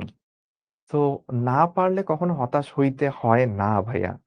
আপনি যেইটুকু পারছেন ওইটাকে নিয়ে খুশি হইতে হয়। এই যে আপনারা দেখতেছেন বুয়েটের ১২তম আপনাদের সামনে ক্লাস নিচ্ছে। আপনি কি মনে করতেছেন ভাইয়া ম্যাথ দেখলেই সব মানে ১০ টা দেখলে ১০ টাই পেরে যেতাম, আপনার মতো ইন্টার ফার্স্ট ইয়ারে থাকতেন? না ভাইয়া। বুয়েটে নরমাল আসা কোশ্চেন, অ্যাডমিশনের কোশ্চেন ব্যাংক খুলে ১০ টার মধ্যে ৩ টা পারতাম, ৪ টা পারতাম। ৬ টা ৭ টা পারতাম না। কিন্তু ওইটা নিয়ে মন খারাপ করি নাই। ৩ টা পারছি এটা নিয়ে খুশি হইতাম। ওই ৩ টা হয়তো খুবই সহজ থাকতো, খুবই লেম। মানে ওটা আসলে খুশি হওয়ার তেমন কোনো কারণ ছিল না। ওগুলো হয়তো ওই যে বইয়ের এক্সাম্পল বা ওই টাইপের কোনো প্রবলেম। মানে বইয়ের সাথে হুবহু মিলে গেছে। ওইগুলাই পারছি। ওগুলা পারছি, বাহ! আমি তো বুয়েটের অনেকগুলা ম্যাথ পেরে গেছি। অথচ আমি যে মেইন বুয়েটে আসা ভালো, ভালো চিন্তা করার প্রবলেম গুলো, ওগুলাই যে আমি পারি নাই, ওইটা কিন্তু আমার কাছে মাথায় কাজ করে না। যেটা পারছি ওটাতে খুশি কাজ করছে। তো ওই ৩ টা পারছি, ওইটার উৎসাহে, ওইটার ভাল লাগা, আরো ২-১ টা প্রবলেম পারছি। বা যেগুলা পারিও নাই ওগুলা সলিউশন দেখে বুঝে ফেলছি, মাথায় ঢুকে গেছে। এরপর যখন অ্যাডমিশনে গেছি সব ধরনের সব টাইপ তো আমার মাথায় আছে। এখন আর আমাকে প্রবলেম দিলে ১০ টা ম্যাথ যদি আসে বুয়েটে ফিজিক্স থেকে ধরলাম, ৭-৮ টাই তো আপনাকে কমন টাইপের মধ্যে থেকেই দিতে হবে। ১-২ টা না হয় এক্সেপশনাল দিল। ওই ২ টা না পারলেও তো সমস্যা নেই। আমার তো বুয়েটে ফার্স্ট হওয়া টার্গেট না। বুয়েটে চান্স পাইলেই তো হইলো। বুয়েটে ১০ এর মধ্যে থাকলেই তো হইলো। তো ওই ১-২ টা বাদ দিলেও ১০ এর মধ্যে থাকা যায়। যাই হোক আমি ১-২ পজিশন বাইরে চলে গেছিলাম। এনিওয়েজ, সো আপনি মন খারাপ করার কোনো চিন্তা করার কোনো কারণ নেই। মন খারাপ করার দরকার নেই। যেটা পারতেছেন ওটা নিয়ে খুশি হবেন। তাহলেই হবে। সো আমরা শুরু করি। প্রথমত চিন্তা করেন আমি এইখান থেকে বস্তুকে একটা কি দিয়ে পাঠাবো? আমি এখান থেকে বস্তুকে একটা গতিশক্তি দিয়ে নিক্ষেপ করব। তো আমি আমার বোর্ডটাকে ২ টা ভাগে ভাগ করে নিব। দেখেন, এই যে বোর্ডটাকে আমি ২ টা ভাগে ভাগ করে নিলাম। এবার দেখেন আমি বস্তুটাকে এখান থেকে একটা গতিশক্তি দিয়ে নিক্ষেপ করব। সেটা কত? 1/2 mv²। আচ্ছা। এই পয়েন্টে তার কাছে ২ টা বিভব শক্তি আছে। একটা হচ্ছে এই গ্রহের কারণে একটা বিভব শক্তি পাবে, আর হচ্ছে এই গ্রহের কারণে আরেকটা বিভব শক্তি পাবে। তাহলে বি গ্রহের কারণে কতটুকু বিভব শক্তি পাবে? সেটা হচ্ছে -g। আচ্ছা। সো আমি একটা কাজ করি যে এই বস্তুটার ভরকে আমি mx ধরি। না তো আপনারা বুঝবেন না। তো আমি mx ভরে একটা বস্তুকে নিক্ষেপ করছি। So 1/2 mx v²। আচ্ছা। তাহলে এই বস্তুটা এই গ্রহের কারণে একটা বিভব শক্তি পাবে, সেটা হচ্ছে -g m prime m x divided by কত? ওই গ্রহের ব্যাসার্ধ, কারণ ওই গ্রহের পৃষ্ঠ থেকে মারতেছি। আচ্ছা, আবার এই গ্রহের কারণে এই বস্তুটা একটা বিভব শক্তি পাবে, সেটা কত? -g m into m x divided by এইখান থেকে এই টোটাল পৌঁছে যে দূরত্ব, সেটা আসলে কত? d minus X, sorry, d minus R prime. কেন? কারণ হচ্ছে আপনার এইখান থেকে এইটুকু পর্যন্ত টোটাল দূরত্বটা d, এটা কোশ্চেনে দেওয়া আছে। তাহলে এখানে চলে আসবে হচ্ছে d মাইনাস আর প্রাইম। ওকে। তারপর দেখেন আমরা ইকুয়ালস টু যদি বলি, এখন আমাকে কোন বিন্দু পর্যন্ত আসতে হবে সেটা চিন্তা করব। এই ২ টা রেখার মধ্যবর্তী কোনো একটা জায়গা এরকম আমরা পাবো, ধরলাম এইখানে দূরত্বটা হচ্ছে x। তাহলে এইখান থেকে দূরত্বটা হবে হচ্ছে d মাইনাস এক্স। এরকম কোন একটা পয়েন্ট পাবো যখন এইখানের প্রাবল্য আর এখানের প্রাবল্য সমান হবে। কি বললাম? এমন একটা পয়েন্ট আমরা নিশ্চয়ই পাবো যেখানে এই দুইটার প্রাবল্য, ধরলাম এটা হচ্ছে ই এ আর এখানে প্রাবল্য ই বি, প্রাবল্য সমান হওয়া মানে দুইটা টানাটানি করে ওই বিন্দুতে লব্ধি বল 0 হবে। তাহলে ওই বিন্দুতে যদি লব্ধি বল 0 হয় তাহলে ওই বিন্দুতে আসলে বস্তু স্থির থাকবে, তাই তো? আর ওই বস্তুকে যদি ওইখানে যদি আপনি স্থির রেখে দেন বস্তুকে, সেই স্থির অবস্থায় পড়ে থাকবে। এখন আমার টার্গেট কি? আমার টার্গেট হচ্ছে এখান থেকে যে বস্তুকে নিক্ষেপ করছি, নিক্ষেপ করে সামহাও এই যে লব্ধি পয়েন্ট যেখানে হচ্ছে আমার লব্ধি প্রাবল্য শূন্য হয়, জিরো প্রাবল্য পয়েন্ট, এইখান থেকে বেগ দিয়ে ছুড়ে সামহাও যদি আমি এই পয়েন্ট পর্যন্ত পৌঁছাইতে পারি বা এই পয়েন্ট থেকে আর এক ফোঁটাও যদি অতিক্রম করতে পারি, তাহলে কি হবে, এই পয়েন্টটাকে অতিক্রম করলে অটোমেটিক্যালি বস্তু এখানে চলে আসবে। মানে এই নিউট্রাল পয়েন্টের বামে যে কোনো দিকে যদি বস্তুকে রাখি, বস্তু অটোমেটিক্যালি টান খেয়ে, যেহেতু লব্ধিটা এই দিকে হবে, বস্তু এই গ্রহে পৌঁছায় যাবে। আর নিউট্রাল পয়েন্টের ডানে কোনো পয়েন্টে যদি বস্তুকে রাখা হয়, তাহলে বস্তু অটোমেটিক্যালি লব্ধি বলের কারণে বি সারফেসে পৌঁছায় যাবে। তাহলে আমি যদি বি থেকে মিনিমাম একটা বেগ দিয়ে সামহাও যদি এই নিউট্রাল পয়েন্টকে হালকা ক্রস করতে পারি, তাহলেই কিন্তু সে এই গ্রহে চলে আসবে। ঠিক আছে, তাহলে আমার টার্গেট কি, আমার টার্গেট হচ্ছে সামহাও এই নিউট্রাল পয়েন্ট পর্যন্ত আসা। তাহলে নিউট্রাল পয়েন্ট পর্যন্ত আসতে পারলে অটোমেটিক্যালি সে বলের কারণে এই গ্রহে পৌঁছায় যাবে। এখন নিউট্রাল পয়েন্টটা কোন দূরত্বে আছে, সেই এক্স, এই এক্স দূরত্বটা বের করা আমার টার্গেট। তাহলে আমাকে এখানে কি করতে হবে, ই এ এবং ই বি সমান হবে। তাহলে আমরা কি করব, G M divided by X square, G M prime divided by D minus X তার স্কোয়ার। তাহলে জি গুলো কাটাকাটি যে আমাদের কি থাকবে, আমাদের থাকবে হচ্ছে X divided by D minus X is equals to হচ্ছে আমাদের M divided by M prime, এগুলার রুট। তা আমরা একটু যদি সাজাই লিখি, X into root M prime is equals to D root M minus X root M. তাহলে এক্স আমরা পাচ্ছি হচ্ছে X root M prime plus root M is equals to D root M, বা এখান থেকে আমরা এক্স এর ভ্যালু পেয়ে যাচ্ছি D root M divided by root over M plus M prime.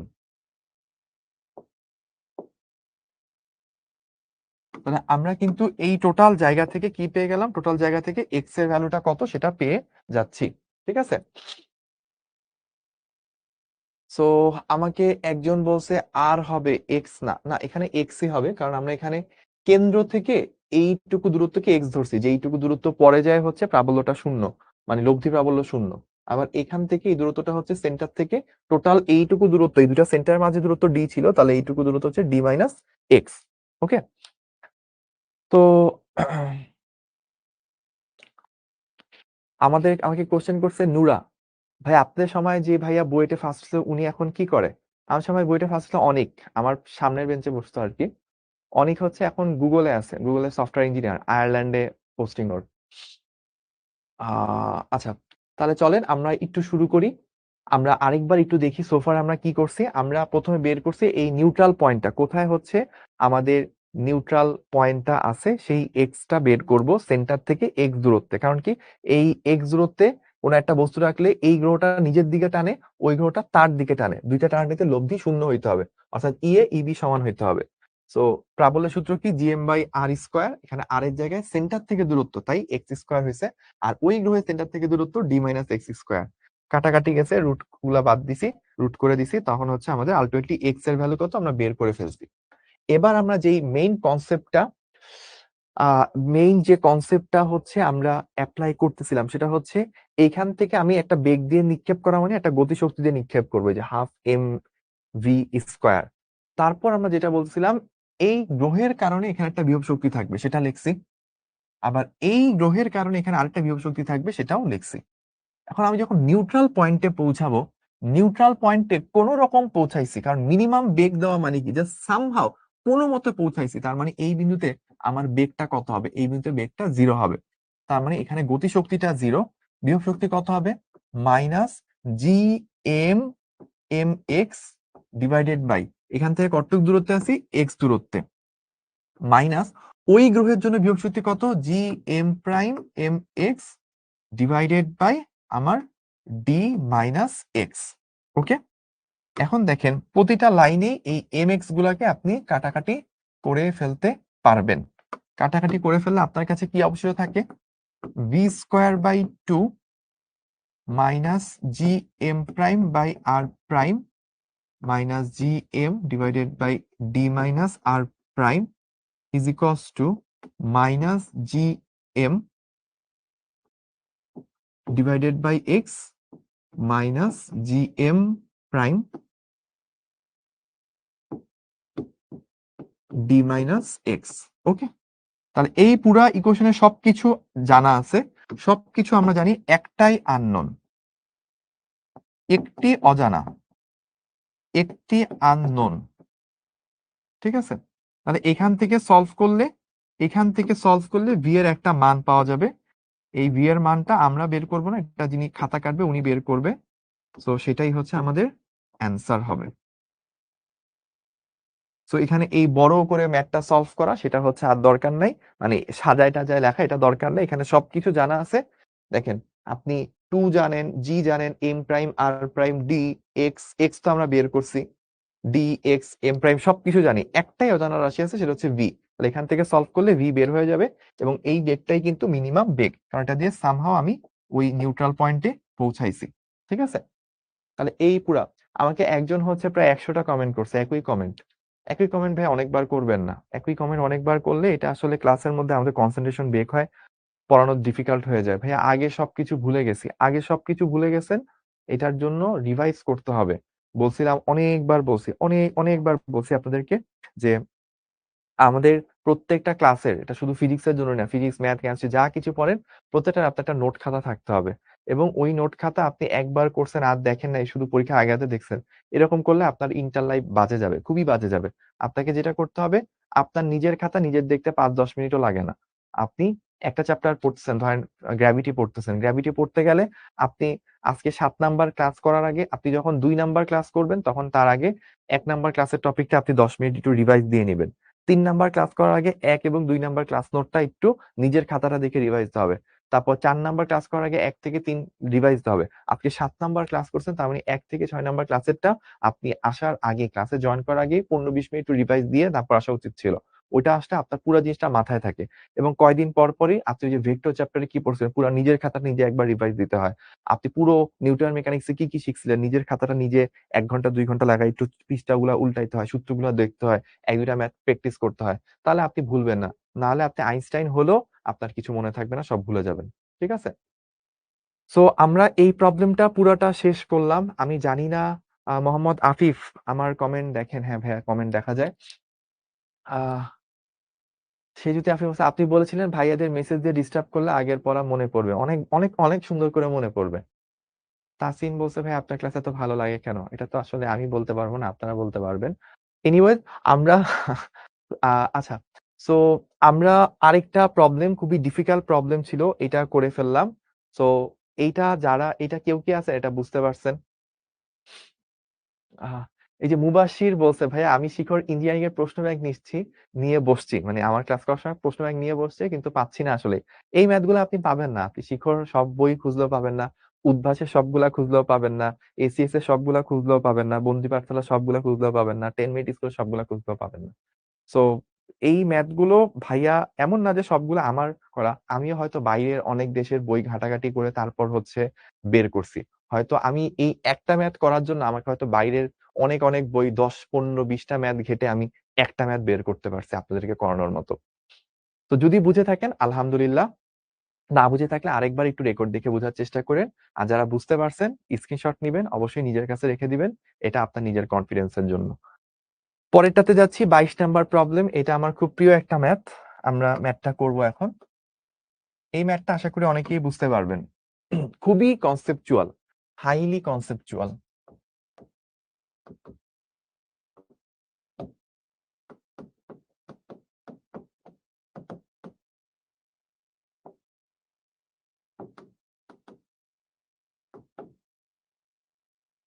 এখানে দেখেন কি বলা হচ্ছে, 3টা ফাঁপা গোলক আছে।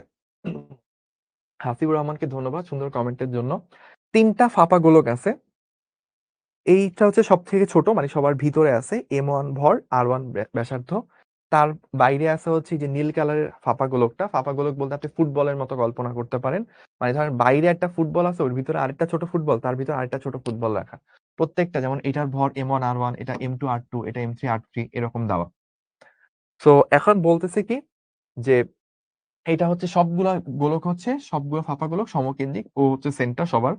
তো পি যে কোনো একটা বিন্দু, এই পি বিন্দুতে বিভব কত নির্ণয় করতে হবে। তো এই যে আর ওয়ান তো হচ্ছে এইখানে, এইটুকু হচ্ছে আর ওয়ান, এই যে আর ওয়ান হচ্ছে এইটুকু, এইটুকু R1, এইটুকু R2, আর এইটুকু হচ্ছে R3। ঠিক আছে, এখন আমাকে বের করতে হবে কি, এই যে এই পি বিন্দুতে বিভব কত সেটা বের করব। তাহলে বিভব তো একটা স্কেলার রাশি, মহাকর্ষীয় বিভব একটা স্কেলার রাশি। তাহলে এই বিন্দুতে বিভব হবে কার জন্য? প্রতিটা গোলকই ওই বিন্দুতে একটু একটু করে বিভব তৈরি করবে।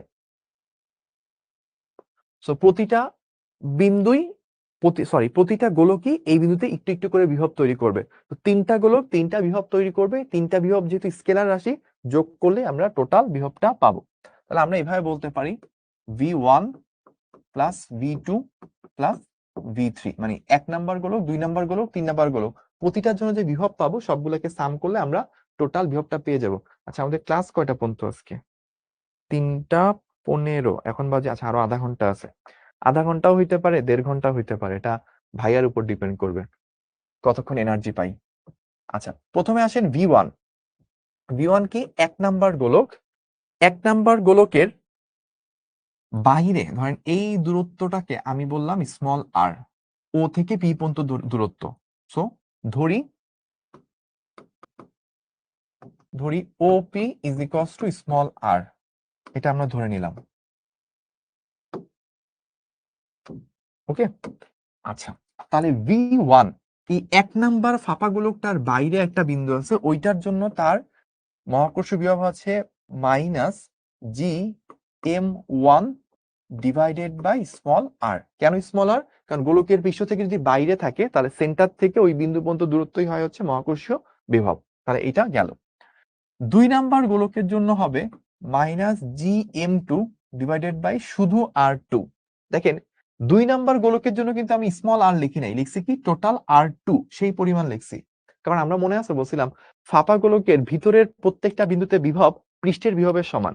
তাহলে ওই যে 2 নাম্বার যে নীল কালারের যে গোলকটা আপনি দেখতেছেন, ওই নীল কালার ব্লু কালারের গোলকটার পৃষ্ঠের বিভব কত? Minus GM2 by R2। So পৃষ্ঠের বিভব যা ভিতরের সকল বিন্দুতে, ওই গোলকের জন্য বিভব এক্স্যাক্টলি তা। তো এই জন্য আমরা পৃষ্ঠের বিভবটাই লিখে দিছি। সো একই জিনিস 3 নাম্বার গোলকের জন্য প্রযোজ্য। So minus GM3 divided by R3, এই হচ্ছে আমাদের টোটাল অ্যান্সার। ডান, আমার অঙ্ক শেষ, আমার অঙ্ক শেষ। দেখেন একদম সহজে হয়ে গেছে। এই ম্যাথটাকে বুঝতে পারছেন আপনারা? ভাই আগে স্লাইড একটু দিবেন, স্ক্রিনশট নিব। আচ্ছা ঠিক আছে, যা স্ক্রিনশট নিতে চাচ্ছিল 2-1 জন, তো এই যে ভাইয়া আসি, পোস্ট টোস্ট দিয়েও দাঁড়াইলাম জান।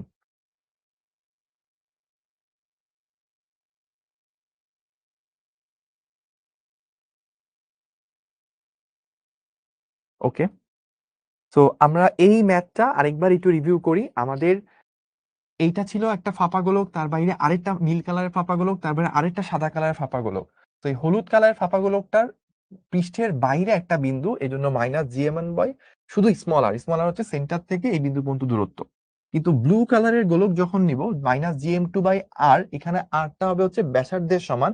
2 নাম্বার গোলকের পৃষ্ঠের বিভব যা হবে ভিতরের প্রত্যেকটা বিন্দু বিভব তাই হবে, যেহেতু ফাঁপা গোলক। আর 3 নাম্বার গোলকের ক্ষেত্রেও 3 নাম্বার গোলকটাও তো একটা ফাঁপা গোলক। ফাঁপা গোলকের ভিতরে সকল বিন্দু বিভব হচ্ছে ওই গোলকের পৃষ্ঠের বিভবের সমান। তাহলে 3 নাম্বার গোলকের পৃষ্ঠের বিভব কত? Minus GM3 by R3। একজন জাস্ট কমেন্ট করছিলেন যে ভাইয়া প্রথম টারটা বুঝি নাই। প্রথম টারটা খেয়াল করেন, আপনি যদি একটা ফাঁপা গোলক নেন, একটা ফাঁপা গোলক যদি আপনি এরকম নেন, ফাঁপা গোলকের যদি সেন্টার থেকে আর দূরত্ব পয়েন্টে কোনো বিন্দুর বিভব হচ্ছে minus GM by small R, এটা সমান। আর পৃষ্ঠ বা ভিতরের কোনো বিন্দুতে বিভব হচ্ছে পৃষ্ঠের বিভবের সমান। ঠিক আছে, তাহলে এইটুকু হচ্ছে ডান, এইটুকু আমরা করে ফেললাম। তাহলে এইটুকু স্ক্রিনশট নিয়ে রাখেন নিজের নিজের সুবিধা মতো। তো আমরা এই 22 নাম্বার পর্যন্ত প্রবলেম করে ফেললাম। একজন জাস্ট কমেন্ট করছিল ভাই 21 নাম্বার পয়েন্টে এম কত, বস্তুর ভর কত? বস্তুর ভরটা mx ধরছিলাম, mx গুলা কিন্তু কাটাকাটি চলে গেছিল। ঠিক আছে, আচ্ছা তাহলে আমরা এবার 23 নাম্বার প্রবলেমে যাব।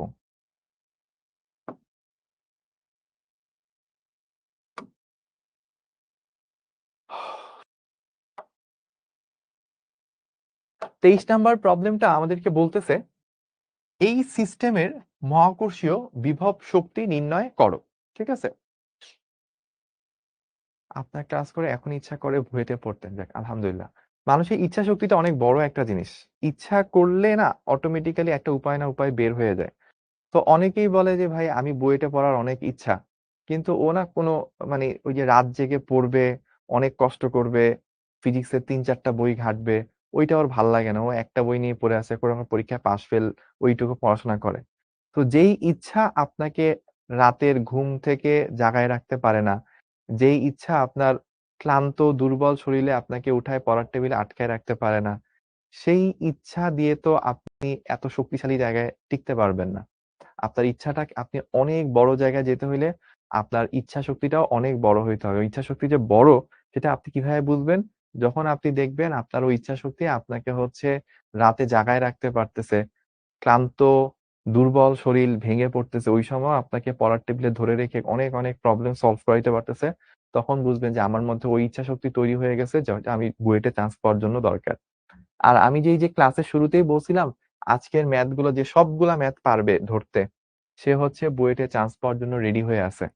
কেন বলছিলাম? কারণ এই একেকটা ম্যাথ ধরতে আপনি আগের জিনিসপাতিগুলো না বুঝলে জীবনেও এই ম্যাথ গুলো বুঝতে পারবেন না। তো এই ম্যাথ গুলো বুঝতেছেন তার অর্থ হচ্ছে আপনি গ্র্যাভিটি চ্যাপ্টারের সব কনসেপ্ট মোটামুটি আপনার মাথায় লিংক আপ হয়ে গেছে। মাথায় যদি আপনার পড়াশোনাগুলো লিংক আপ হয়ে যায়, আপনি বুয়েটে চাইলে বুয়েটে চান্স পাবেন, মেডিকেলে চাইলে মেডিকেল, ঢাকা ভার্সিটি চাইলে ঢাকা ভার্সিটি। যেই দিকে আপনি ফোকাস করবেন ওই দিকে আপনি কাঁপায় ফেলতে পারবেন। জাস্ট আপনার মাথায় সেই লিংক আপটা তৈরি হওয়াটা দরকার। এবার চলেন আমাদের বলছে একটা সিস্টেম। এই সিস্টেমে হচ্ছে একটা ত্রিভুজ আছে, সমবাহু ত্রিভুজ। প্রতিটা বাহু ২ মিটার করে দেখতেই পাচ্ছেন। তো এখানে ৩টা প্রান্তে ৩টা বস্তু আছে, ১ কেজি, ২ কেজি, ৩ কেজি। বলছে মহাকর্ষীয় বিভব শক্তি কত নির্ণয় করতে। তো তার আগে আমি একটা ছোট্ট কাজ করব, সেটা হচ্ছে ধরেন ২টা বিন্দু আছে। ধরেন ২টা বিন্দু আছে, একটা হচ্ছে M1 ভর, একটা M2 ভর, তাদের মাঝখানে ডিস্টেন্স হচ্ছে r। তাহলে এই সিস্টেমের মহাকর্ষীয় শক্তি কত? সিস্টেমের মহাকর্ষীয় শক্তি যদি আপনি বলেন, সিস্টেমের মহাকর্ষীয় শক্তি হচ্ছে জি M1 M2 divided by r। যে মহাকর্ষীয় বিভবকে ভর দ্বারা গুণ করলে মহাকর্ষীয় বিভব শক্তি পাওয়া যায়। একটা ছোট্ট ভুল আছে, ভুলটা কোথায়? এই ভুলটা সবাই করে, সেটা হচ্ছে মাইনাস। অবশ্যই মাইনাস থাকবে, কারণ এই বিভব শক্তিগুলো হচ্ছে নেগেটিভ শক্তি। এটা বস্তুগুলোকে আকর্ষণ করে আটকায় ধরে রাখে। আকর্ষণধর্মী বল হচ্ছে নেগেটিভ বল, আকর্ষণধর্মী শক্তি হচ্ছে নেগেটিভ শক্তি। দ্যাটস ওয়াই হচ্ছে এখানে শক্তিগুলো নেগেটিভ। তাহলে এখন চিন্তা করেন, আমি যদি এই সিস্টেমের মহাকর্ষীয় বিভব শক্তি বের করতে চাই তাহলে কি হবে? প্রথমত এই ১ কেজি আর ২ কেজির মধ্যে একটা মহাকর্ষীয় বিভব শক্তি কাজ করবে, সেটা কত হবে? Minus G into ১ KG into ২ KG divided by তাদের মাঝখানে দূরত্ব কত? ২ মিটার। তারপর এই ২ কেজি আর ৩ কেজির মাঝে একটা বিভব শক্তি কাজ করবে, সেটা হচ্ছে মাইনাস জি ইন্টু 2 ইন্টু 3, তাদের মাঝখানেও ডিস্টেন্স কত? ২ মিটার। আচ্ছা, ৩ কেজি আর ১ কেজির মধ্যে একটা বিভব শক্তি কাজ করবে, মাইনাস জি ইন্টু 3 ইন্টু 1, এদের মাঝখানে ডিস্টেন্স কত? 2 মিটার। সো এই তিনটা কম্বিনেশনে বিভব শক্তি হওয়া পসিবল। আমরা যদি কাটাকাটি করে ফেলি, এখানে কত আসছে? মাইনাস জি মাইনাস 3g মাইনাস 1.5 জি। তাহলে আমরা যোগ করলে হচ্ছে 4 4 হচ্ছে 5.5 মাইনাস 5.5 জি। এই হচ্ছে আমাদের টোটাল বিভব শক্তি। ঠিক আছে? তো সিস্টেমের টোটাল বিভব শক্তি নির্ণয় করতে বলছিলাম, আমরা কিন্তু বিভব শক্তি করে ফেললাম। ভাইয়া প্রশ্নে ফাঁপা বা নিরেট কিছু উল্লেখ না করলে কি করব? যদি আপনার পৃষ্ঠ মানে গোলকের পৃষ্ঠে বা পৃষ্ঠের বাইরের কোনো বিন্দুতে কাজ করতে বলে, তাহলে তো ফাঁপা হইলেও যেইভাবে কাজ করবেন নিরেটের জন্য একই হিসাব, কোনো পার্থক্য নাই। তখন আপনি একটা ধরে কাজ করলেই হইলো। যদি আপনি গোলকের ভিতরের কোনো বিন্দুতে কাজ করতে বলে, তো তখন যদি আপনাকে কোশ্চেন মধ্যে উল্লেখ করে না দেওয়া থাকে যেটা কি ফাঁপা গোলক নাকি নিরেট গোলক, তখন আপনি কি করবেন? যদি ধরেন আপনাকে র্যান্ডমলি বললো যে গোলকের ভিতরে যে কোনো একটা বিন্দুতে প্রাবল্য বা বিভব নির্ণয় করো, কিন্তু আপনাকে বলে নাই কতটুকু ভিতরে, তার মানে বোঝাচ্ছে এটা ফাঁপা গোলক। কারণ ফাঁপা গোলকের ভিতরে আপনি যেখানেই থাকেন না কেন সব জায়গায় প্রাবল্য শূন্য, সব জায়গায় বিভবটা পৃষ্ঠের সমান। বুঝে নিতে হবে সব জায়গায় যেহেতু সেম হবে, এজন্য স্পেসিফিক্যালি বলে নাই কতটুকু ভিতরে। আর যদি আপনাকে স্পেসিফিক্যালি বলে দেয় যে পৃষ্ঠ থেকে r/3 গভীরে, পৃষ্ঠ থেকে r/10 গভীরে, তখন বুঝতে হবে যে এখানে কিছু না বললেও আসলে এটা নিরেট গোলককে ইন্ডিকেট করতেছে। কারণ নিরেট গোলকের ভিতরে একেকটা পয়েন্টে বিভব প্রাবল্য একেক রকম হয়ে থাকে। বুঝতে পারছেন? এই হিসেবে আপনি এগুলো করবেন। একটু মাথা খাটাবেন তাহলেই হবে। তাহলে আমরা 23 নাম্বার প্রবলেম এটা করে ফেললাম। এটা মনে হয় কম্পারেটিভলি সহজ লাগছে। ভাইয়া মাঝে, মাঝে আমার এমন ইচ্ছা হয় যে ঘুমের মধ্যে দেখি পড়তেছি। এটা কি শয়তানি নাকি অন্য কিছু? এটা শয়তানি না, এটা ভালো। মানে সাবকন্সিয়াস মাইন্ড আপনাকে ঘুমের মধ্যেও পড়ার যে ইচ্ছাটা, আপনি হয়তো অনেক পড়ার ইচ্ছা, পড়তে পারেন নাই, ঘুমায় গেছেন। তো ওই সময় আপনাকে হচ্ছে আপনার সাবকন্সিয়াস মাইন্ড আপনার ওই জিনিসটা কল্পনা করতে থাকে। ওই কারণে আপনি স্বপ্নে এটা দেখেন। আমি ইন্টারে মাঝে, মাঝে এরকম হইতো, মানে খুব রেয়ার যদিও। ওই অ ঘুমের মধ্যে হচ্ছে অঙ্ক বলতাম, মানে অঙ্ক করতাম, ওগুলা হচ্ছে শব্দ করতাম। তো আম্মা সকালবেলায় আসলে যখন হচ্ছে বিছনা করতে আসতো, "এই উঠ, উঠ।" তখন হচ্ছে ওরে, "কি আবোল-তাবোল বকতেছিস?" তখন হচ্ছে দেখতে আমি ফিজিক্স আর ম্যাথ হচ্ছে ঘুমের মধ্যে বলতেছি এই সেই। না আমারও হইতো। না, খারাপ স্বভাব না, ভালোই। সো আমাদের বলতেছে হচ্ছে একটি ঘনকের ৮ টি কৌণিক বিন্দুতে ৮ টি এম ভর। এটাও কিন্তু সুপার ডুপার স্পেশাল প্রবলেম। এটা খুবই স্পেশাল প্রবলেম। আপনারা কি বিন্যাস সমাবেশ করছেন? আমাকে একটু বললেন তো। কমেন্ট করেন তো ভাইয়া, আপনারা কি বিন্যাস সমাবেশ পারেন কিনা? এটাকে আলাদাভাবে স্পেশাল বলছি। যদিও আজকের ক্লাসে প্রত্যেকটা প্রবলেমই স্পেশাল, অঙ্ক দেখেই বুঝতেছেন। ঠিক আছে সাফায়েত, আপনি দিয়েন। ও বলছে আজকে আমার এই ম্যাথ গুলা দেখে ভালো লাগছে, ও হচ্ছে যে ওর ফ্রেন্ডকে দিবে পারার জন্য। সো পারে কিনা দেখবে টেস্ট করে। আজকে আপনি ক্লাসের যে কোনো ম্যাথ নিয়ে মানুষকে দিতে পারেন, পারে কিনা টেস্ট করে দেখতে পারেন। আচ্ছা, সবাই বলছে যে আমাদের বিন্যাস সমাবেশ করানো হয় নাই। তাহলে একটু সমস্যা। এই অঙ্কটার মধ্যে ম্যাথও পারা লাগে আরকি, বিন্যাস সমাবেশও পারা লাগে। তো ওই যে আমাকে অনেকে জিজ্ঞেস করছে, ১ম দিকে একটু মজা করতেছিলাম না আমরা? যে ভাইয়ার মাথা নিয়ে পরীক্ষা হলে গেলে ফিজিক্স গুলা পারো, বাকিগুলা পারবো না। ভাইয়া বললাম যে ম্যাথও পারতে হবে। সো এটা আসলেই সত্য যে আপনার ফিজিক্স পড়াইতে পারতে হলে আপনাকে ম্যাথে এক্সপার্ট হইতে হবে। ম্যাথে এক্সপার্ট হইলে তারপর আপনি ফিজিক্স পড়ানোর যোগ্যতা আপনার শুরু হবে। সো আমাদের সময় যখন বিভিন্ন জায়গায় টিচার রিক্রুটমেন্ট হইতো, দেখা যেত কি যে ধরেন ফিজিক্স ম্যাথ টিচার হইতে সবথেকে বেশি ভিড় হইতো। সবথেকে বেশি মানুষ ম্যাথের টিচার হইতে চায়। তারপর কেমিস্ট্রিতে আরেকটু কম।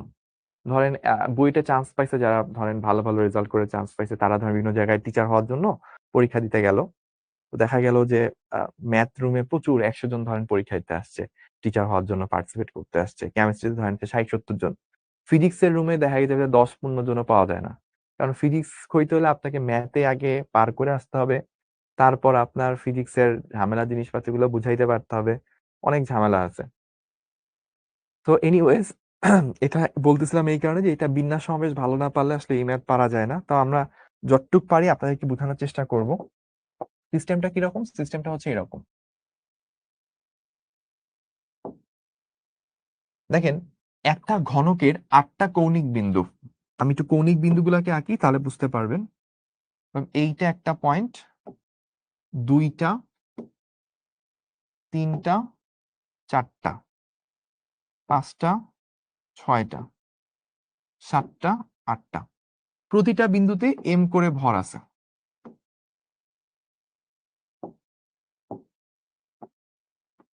ঠিক আছে? এখন আমাদের কি বলছে? এই পুরা সিস্টেমটার এই সিস্টেমটার পুরো সিস্টেমটার হচ্ছে মহাকর্ষীয় বিভব শক্তি কত বের করতে হবে। প্রতিটা বাহুর দৈর্ঘ্য কত করে? প্রতিটা বাহুর দৈর্ঘ্য হচ্ছে এ করে। ঠিক আছে? প্রতিটা বাহুর দৈর্ঘ্য এ করে। আচ্ছা, এখন চিন্তা করেন আমার বিভব শক্তি কি হয়? ২ টা ভরের মধ্যে একটা বিভব শক্তি হয়। যেমন এই ২ টা ভরের মধ্যে একটা বিভব শক্তি পসিবল। এই ভরের সাথে এই ভরের একটা বিভব শক্তি পসিবল। এটার সাথে এইটা। এরকম কি অনেকগুলা ওয়ে পসিবল না? এইটা একটা সিস্টেম পসিবল। মানে এই ২ টার মাঝে একটা বিভব শক্তি পসিবল। এই ২ টার মাঝে একটা পসিবল। সো এরকম তো আসলে অনেকগুলা পসিবল কেস আছে। তো কয়টা এরকম পসিবল কেস আছে? তো এখানে কয়টা বিন্দু দেখেন? আমাকে বলেই দিছে প্রশ্নে যে ঘনকের কৌণিক বিন্দু কয়টা হয়? ৮ টা। ১, ২, ৩, ৪, ৫, ৬, ৭, ৮। ৮ টা কৌণিক বিন্দু। সো ৮ টা কৌণিক বিন্দুতে যে যেকোনো ২ টা নিয়ে একটা কম্বিনেশন পসিবল। সো এরকম কয়টা কম্বিনেশন পসিবল? সম্ভাব্য সম্ভাব্য না। আমি বলব যে ৮ টি থেকে ৮ টি থেকে প্রতিবার ২ টি করে নিয়ে ৮ টি থেকে প্রতিবার ২ টি করে নিয়ে মোট সাজানোর উপায়। মোট কত বইতে সাজানো যায়? সেটাকে আমরা ম্যাথের ভাষায় লিখি হচ্ছে 8C2। 8C2 মানে হচ্ছে প্রতিবার 8টা করে নিব, প্রতিবার 8টা করে মানে সরি প্রতিবার 2টা করে নিব। ধরেন আপনার সামনে 8টা বল আছে, 8টা বিভিন্ন বস্তু আছে, প্রতিবার আপনি 2টা করে নিবেন। তো এভাবে আপনি কত ওয়েতে সাজাইতে পারেন, কতগুলো ওয়ে পসিবল হইতে পারে। আপনি একটা লাল বল, একটা কালো বল, একটা হলুদ, একটা নীল, এরকম 8টা কালার আছে। হইতে পারে আপনি লালের সাথে নীল নিছেন, এটা একটা ওয়ে পসিবল। হইতে পারে নীলের সাথে কালো নিছেন, আরেকটা ওয়ে পসিবল। এরকম কতগুলো ভিন্ন ভিন্ন ওয়ে পসিবল, 8টা থেকে প্রতিবার 2টা করে নিয়ে কতগুলো এরকম উপায় পসিবল, এটা হচ্ছে 8C2। তো এখানেও কিন্তু ব্যাপারটা এরকম, 8টা ভরকে আপনি চিন্তা করতে পারেন 8টা এরকম বলের মতো, প্রতিবার 2টা করে নিবেন, এই 2টার মাঝে একটা করে বিভব শক্তি পাবেন। তাহলে 8C2 এটা যদি ক্যালকুলেটর দিয়ে করেন, 8C2 মানে হচ্ছে 8 factorial divided by 2 factorial into 6 factorial. তাহলে হচ্ছে উপরে থাকে কত, কাটাকাটি গেলে 7 ইন্টু 8, 7 8 56 বাই 2, 8 56 বাই 2 হচ্ছে 28। তাহলে এটা 28 রয়ে যাবে। তো এই ক্যালকুলেশন ভাইয়া কিভাবে করলাম কোনো দরকার নেই, আপনি ক্যালকুলেটর দিয়ে করেন। আমার ক্যালকুলেটর টিপতে ভালো লাগতেছিল না, জানেন যে জিনিয়াস মানুষদের জন্য মাথায় যথেষ্ট, ক্যালকুলেটর লাগে না। এনিওয়েজ একটু পার্ট নিয়ে নিলাম আপনাদের সাথে। তো আমরা এবার আসেন, তো 2টা করে বল নিয়ে তো বুঝলেন। তো এখন আপনি বলেন ঠিক আছে ভাই তাহলে তো সহজ, বিভব শক্তি বের করতে বলছেন। বিভব শক্তি কত, -G(m)m বাই হচ্ছে ডিস্টেন্স, তাই না? তো এখন আপনি যেটা সমস্যা, সমস্যাটা কি? সমস্যাটা হচ্ছে দেখেন, এই 2টা বিন্দুর মাঝে ডিস্টেন্স a বের করতে পারলেন, কিন্তু এই বিন্দুর সাথে এই বিন্দুর ডিস্টেন্স কিন্তু a না, কর্ণর ডিস্টেন্স। তো চিন্তা করেন তো আপনি, এই যে 2টা বিন্দু যদি আপনি নেন, এই যে এই 2টা বিন্দুর মাঝে যদি ডিস্টেন্সটা আপনি ক্যালকুলেট করেন, মানে একটা, এইটা কি, এইটা হচ্ছে পৃষ্ঠের কর্ণ, পৃষ্ঠের কর্ণ, পৃষ্ঠের কর্ণ মানে কি, এটা 2D সারফেসের কর্ণ। এইটা কত হবে, এইটুকু a, এইটুকু a, তাহলে পিথাগোরাস অ্যাপ্লাই করলে এইটা আসবে √2 ইন্টু a। আবার আপনি যদি এইটাকে নেন, এইটা হচ্ছে 3D কর্ণ, এটা হচ্ছে 3D কর্ণ, এইটার মান আসবে হচ্ছে √3a, কারণ √2a স্কোয়ার প্লাস এটা স্কোয়ার, মানে ব্যাপারটা এরকম, এইটা √2a, এইটা a, তাহলে ওই যে √2a square plus a square is equals to হচ্ছে 3a স্কোয়ার, তাকে রুট করলে হচ্ছে √3 ইন্টু a, ওইভাবে আসবে ব্যাপারটা।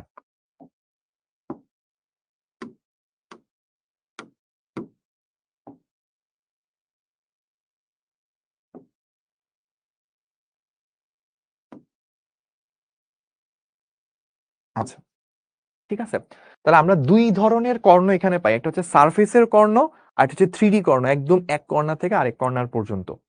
তো আমি যে -GMM বসাবো, বুঝলাম যে এরকম 28টা কম্বিনেশন পাবো। আর আপনাকে আবার বুঝতে পারতে হবে 28টা কম্বিনেশনের মধ্যে কতটা কম্বিনেশনে কতটা জায়গায় হচ্ছে আপনার a বসবে, কতটা জায়গায় আপনার √2a বসবে, কতটা জায়গায় আপনার √3a বসবে, এটা কিন্তু আপনাকে বুঝতে পারতে হবে। একদম সহজ থেকে চিন্তা করেন, আপনার বাহু আছে কয়টা? আপনার বাহু আছে হচ্ছে 12টা। বাহু কয়টা? বাহু হচ্ছে 12টা। আপনার 3D কর্ণ কয়টা? 3D কর্ণ হচ্ছে আপনার দেখেন, এই যে একটা, দুইটা, বা আমি এইভাবে বলেন, একটা, দুইটা, তিনটা, চারটা। আপনি যদি একটা বক্স চিন্তা করেন, মানে আপনার সামনে একটা বক্স চিন্তা করেন, তাহলে সুবিধা হবে। বক্সের ধরেন এই 2টা কর্ণ মিলে একটা কর্ণ, এই 2টা বিন্দু মিলে একটা কর্ণ, এই 2টা বিন্দু মিলে একটা কর্ণ, 2টা, 3টা, 4টা, টোটাল 4টা কর্ণ পসিবল 3D। তাহলে এই হচ্ছে 4টা। তাহলে বাদ বাকিগুলো হবে কি 2D কর্ণ। তাহলে 2D কর্ণ কয়টা হয়?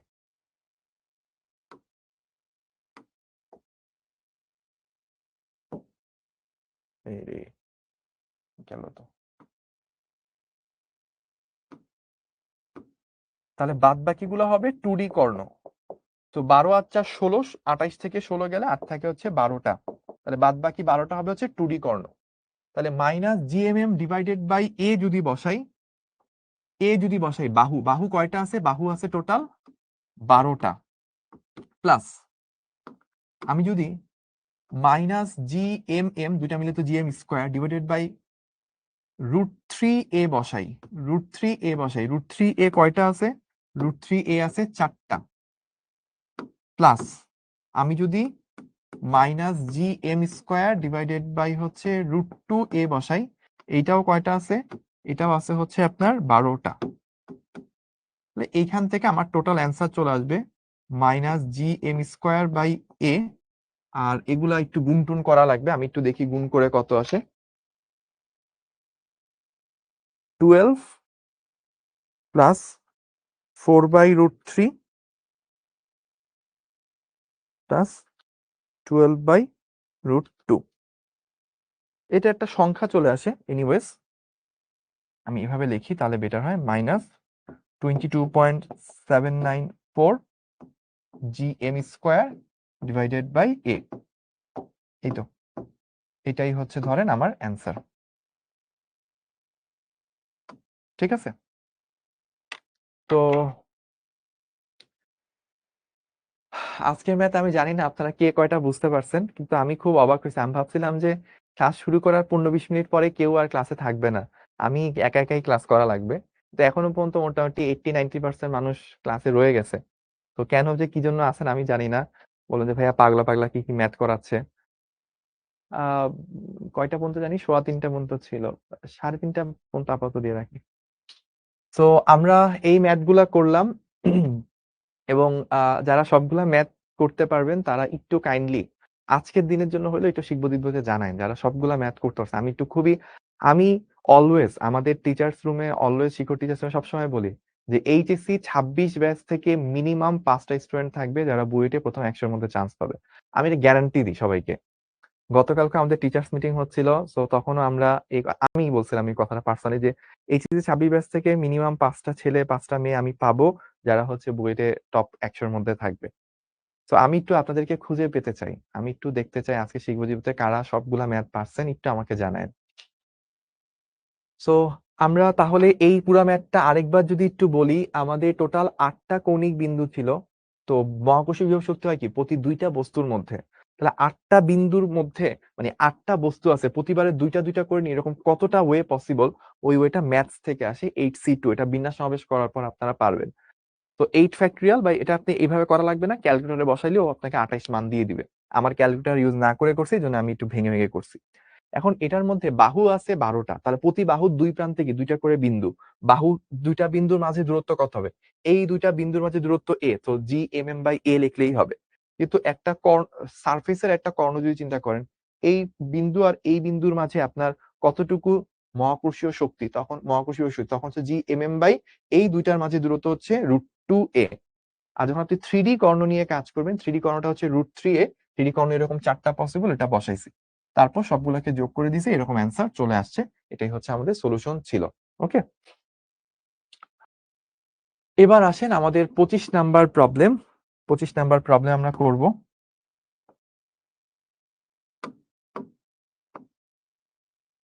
বলতেছে সমবাহু ত্রিভুজের 3টি কৌণিক বিন্দুতে m ভরের সমবাহু ত্রিভুজ। ফার্স্ট অফ অল হচ্ছে সমবাহু ত্রিভুজ, 3টি কৌণিক বিন্দুতে m ভরের 3টি বস্তু আছে। প্রত্যেকে কত বেগে চললে একটি বৃত্তাকার পথে ত্রিভুজ আকৃতি বজায় রেখে চলতে পারবে। তাহলে আমাকে একটা ত্রিভুজ আঁকা লাগবে ফার্স্ট, একটা বৃত্ত আঁকা লাগবে ফার্স্টে।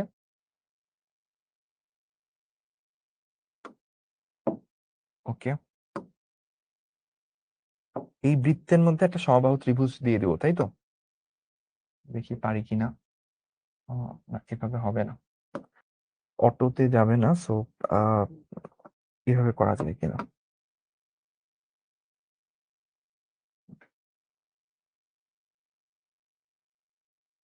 মোটামুটি ওই মোটামুটি হয়েছে, ওকে চলবে, সমস্যা নেই। না, আমার হাতে আঁকাই বেটার।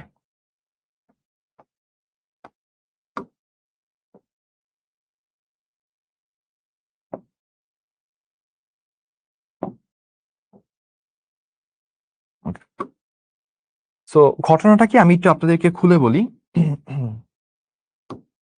ধরেন একটা সমবাহু ত্রিভুজের 3টা প্রান্তে 3টা m ভরের বস্তু আছে। সমবাহু ত্রিভুজের 3টা কৌণিক বিন্দুতে 3টা বস্তু আছে। তো এখন 8c2 থেকে 28 আসে, জিনিসটা 19 এর বিসিতে শেখানো হয়েছিল। ও আচ্ছা, আপনারা জানতেন এটা HC2 ব্যাপারটা, তাহলে তো ভালো। আহ রমজান মাস আমার জন্য একটু সদয় হন। আমি তো বলছি ভাইয়া যে আজকে যদি বুঝতে না পারেন, আপনার যদি ভালো না লাগে বা হচ্ছে বেশি টাফ মনে হয়, আপনি না বুঝলে সমস্যা নাই, বা স্কিপ করে ক্লাস থেকে চলে যেতে চাইলেও ভাইয়া কোনো মাইন্ড করবো না। তবে বুঝতে পারলে আপনি বইটা টিকে যেতে পারেন। তো ইটস আপ টু ইউ। তো এখন এম ভরে 3টা বস্তু সমবাহু ত্রিভুজের 3টা কৌণিক বিন্দুতে আছে, প্রতিটাই তো এ করে, বাহুগুলা এ করে ডিস্টেন্স। তো বলছে যে প্রত্যেকটা কত বেগে চললে, প্রত্যেকে সেম বেগ হইতে হবে অবশ্যই, প্রত্যেকে কত বেগে চললে তারা একটা বৃত্তাকার পথের উপর দিয়ে ত্রিভুজটা ঘুরতে থাকবে। মানে ধরেন এই বিন্দুটা যখন এইখানে আসবে, ও হয়তো তখন এইখানে পৌঁছাবে, ও হয়তো তখন এখানে পৌঁছাবে। ওদের পজিশন গুলাকে যদি কানেক্ট করি, ওদের পজিশন গুলাকে যদি কানেক্ট করি, এই যে কানেক্ট করলাম,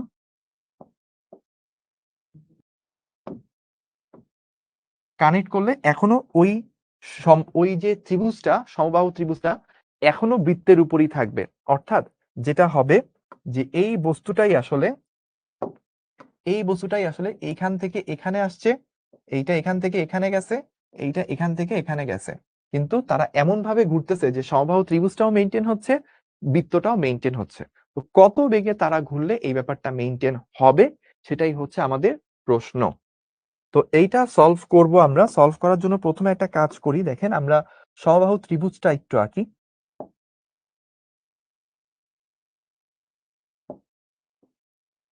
এই ধরেন আমাদের সমবাহু ত্রিভুজ।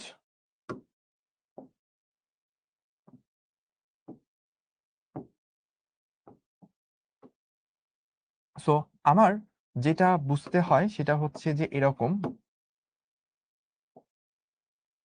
এই বস্তুটাকে এখানে একটা টান দেওয়া হচ্ছে, একটা বল দিয়ে টানা হচ্ছে। মানে এই এম কে এদিকে একটা টান দিবে, আবার এই এমটাকে এদিকে একটা টান দিবে।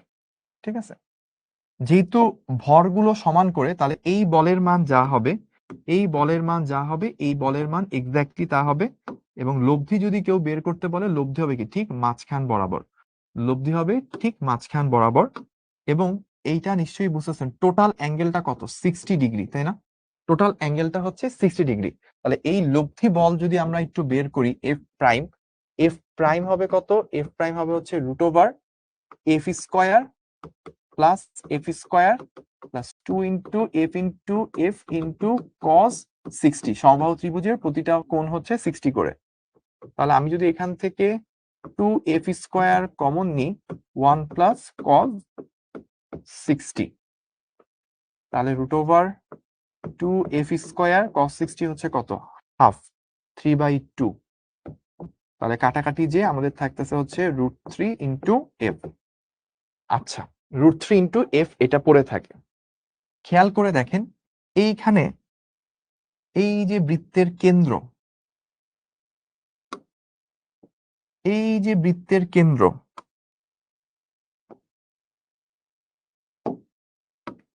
এই বৃত্তের কেন্দ্র বরাবর অবশ্যই একটা বল থাকতে হবে, যেটা কত, mv²/r। এই বলটা যদি থাকে তাহলেই কি সে বৃত্তাকার পথে ঘুরতে পারবে।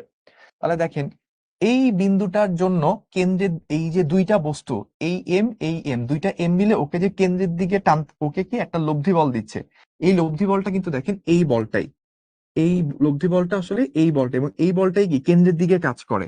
তাহলে এই বলটার মান আমাকে কত হইতে হবে, এই বলটার মানটাই হইতে হবে mv²/r, এটার সমান। সো নাও আমরা বলতে পারি F prime is equals two √3f, এইটা হইতে হবে কেন্দ্রমুখী বলের সমান। এখন তাহলে এখান থেকে আমাদের ভি বের করা যাবে।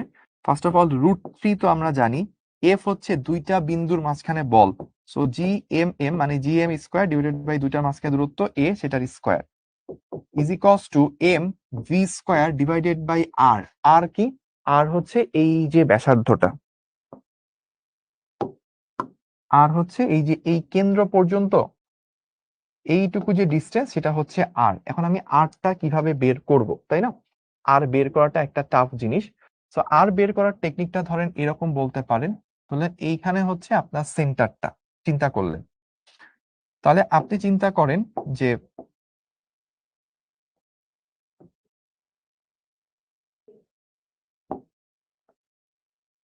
এইরকম ভাবে চিন্তা করেন যে আপনার এই টোটালটুকু কত, এই টোটালটুকু হচ্ছে আপনার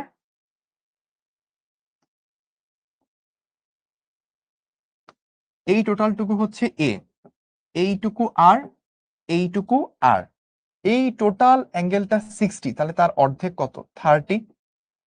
এই টোটাল অ্যাঙ্গেলটা 60, তাহলে তার অর্ধেক কত 30। তাহলে 30 30 60 চলে গেল, 30 30 60 চলে গেল। 120-এর মধ্যে 180-র মধ্যে আর কত বাকি থাকে? 120 বাকি থাকে। আচ্ছা, এখন আপনি দেখেন এটা বুঝেন কিনা। cos 120 ডিগ্রি মানে আমি যদি এই ত্রিভুজের মধ্যে আমরা cos-এর সূত্র অ্যাপ্লাই করি তাহলে কি, এই দুইটা বাহু square R square plus R square minus বিপরীত বাহু এই square divided by 2 into R into R. cos 120 কত? Minus half. তাহলে এখান থেকে চলে আসবে 2 R square minus A square is equals to 2 কাটাকাটি যাবে, তাহলে হচ্ছে মাইনাস আর স্কয়ার। তাহলে এখান থেকে এ সমান সমান চলে আসবে কত? 3 আর স্কয়ার মানে √3 ইন্টু আর। এটা আমরা তখন পেয়ে যাব। এবার জাস্ট এই আর এর জায়গায় আমরা √3 ইন্টু এ, বা আমরা আর সমান সমান বলতে পারি, মানে আমরা আরটা লেখাটা বেটার। আর হচ্ছে আমরা তাহলে বলতে পারি কি এ ডিভাইডেড বাই √3, সেটা বেটার। আমরা এখানে বলতে পারি এ ডিভাইডেড বাই √3। অনেকগুলো জিনিস কাটাকাটি চলে যাবে, আমরা একটু দেখি কি কি কাটাকাটি যায়। একটা এম কাটাকাটি চলে যায়, একটা এ কাটাকাটি চলে যায়। তাহলে আমরা এখান থেকে একটু সাজিয়ে লিখলে কি পাচ্ছি দেখবো।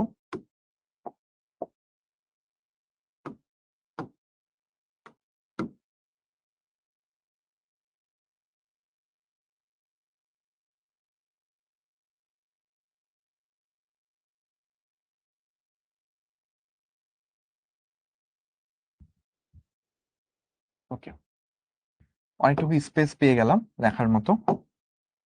তাহলে আমরা যদি একটু কাজ করি তাহলে আমরা এখান থেকে পাচ্ছি হচ্ছে √3 GM বাই A is equals to √3 V square, √3 V square. ও তাহলে √3টাও কাটাকাটি চলে যাবে, √3ও কাটাকাটি চলে যাবে। তাহলে আলটিমেটলি আমাদের পড়ে থাকবে কত? আলটিমেটলি পড়ে থাকবে হচ্ছে V is equals to √GM divided by A। V is equals to √GM divided by A। এই হচ্ছে আমাদের বেগ। এই বেগে যদি সে চলে তাহলে তিনটা বস্তু মিলে বৃত্তাকার পথটা মেইনটেইন করে সে হচ্ছে আলটিমেটলি চলতে পারবে।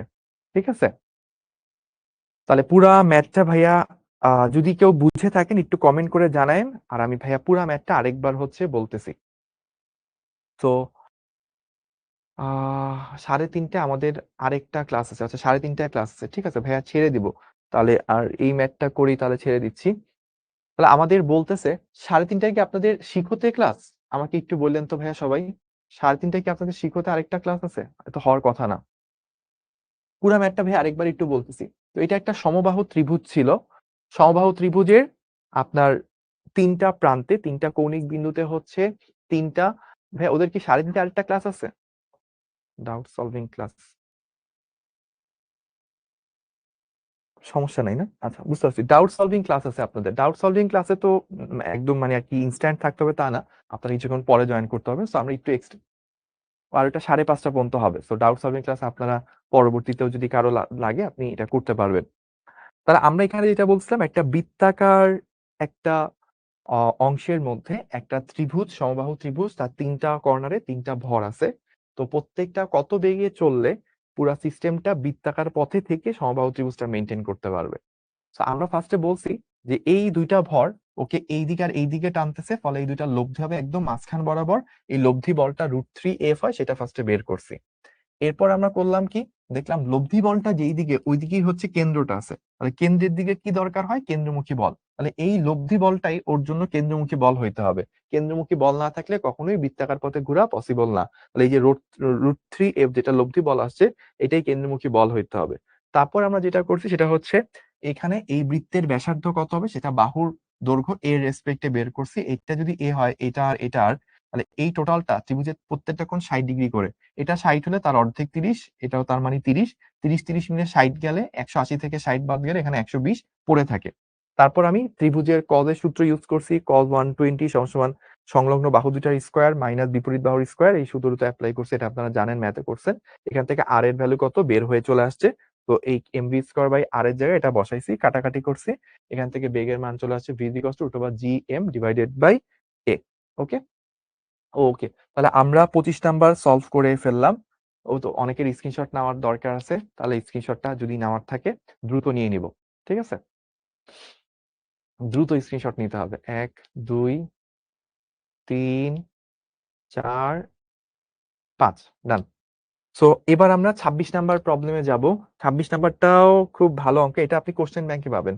এটা কোশ্চেন ব্যাংকে আছে, এটা আপনি কোশ্চেন ব্যাংক দেখে, মানে একেবারে সবই যদি উড়াধুরা করে তাহলে তো সমস্যা, দুই একটা কোশ্চেন ব্যাংক থেকে করাইতে হবে। সো এইটা হচ্ছে বলতেছে ভূপৃষ্ঠ থেকে খাড়া উপরের দিকে একটা বস্তুকে এত বেগে, এত দ্রুতিতে যদি নিক্ষেপ করা হয়, তাহলে রকেটটি ঠিক ফিরবার মুহূর্তে অর্থাৎ ভূপৃষ্ঠ থেকে কত উচ্চতায় পৌঁছাবে তা বের করো।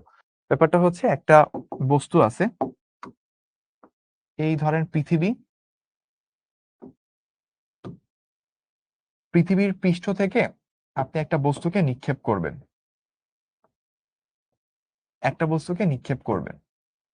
তো সর্বোচ্চ একটা উচ্চতায় উঠবে।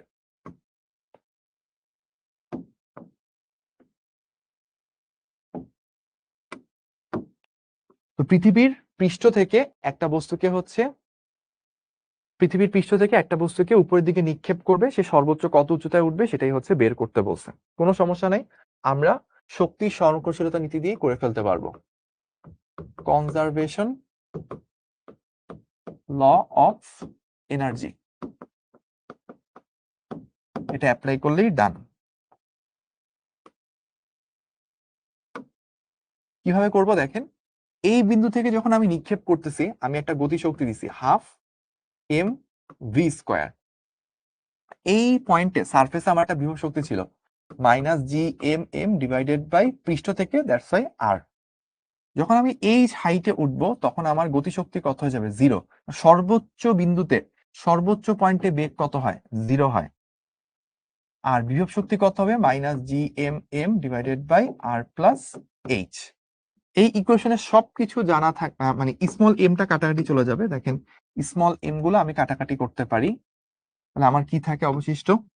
আমার থাকতেছে হচ্ছে v²/2। ভি কত? 5 kilometre per second, that means 5000 square divided by 2 minus gm divided by R equals to -gm divided by R plus H.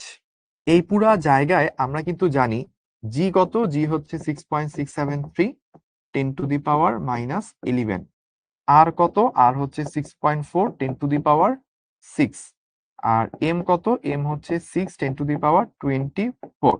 এই সবগুলা ভ্যালু কিন্তু আমাদের জানা আছে। তাহলে এখানে অজানা রাশি কয়টা? একটাই অজানা রাশি এইচ। তাহলে এখান থেকে সলভ করলে এইচ এর একটা ভ্যালু চলে আসবে। আমি ক্যালকুলেটর বসাচ্ছি, দেখি কত আছে।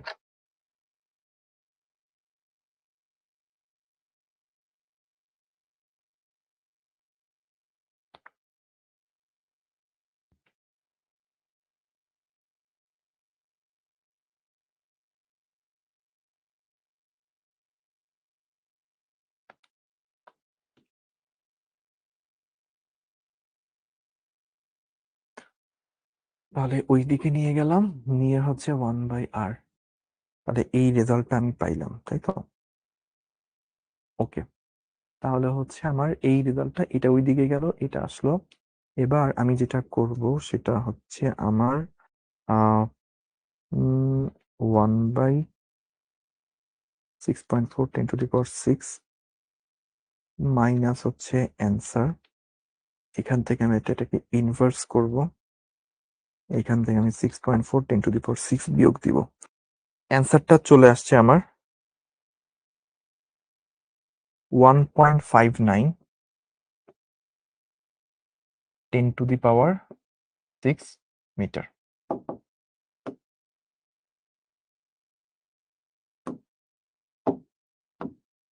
তো আমি অ্যান্সারটা বের করে ফেলছি।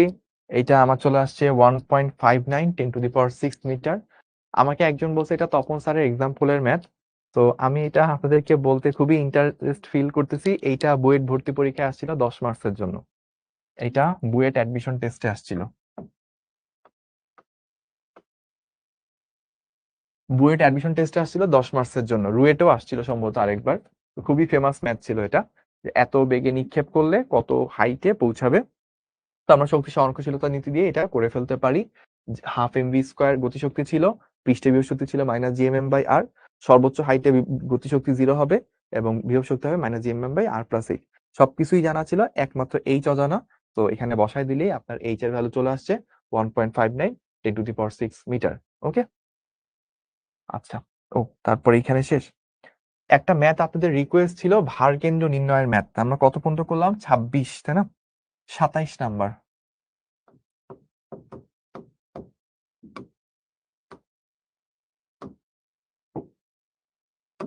ভার কেন্দ্র নির্ণয়ের একটা ম্যাথের রিকোয়েস্ট ছিল আপনাদের পক্ষ থেকে। ধরলাম একটা স্থানাঙ্ক ব্যবস্থা আমি আঁকি।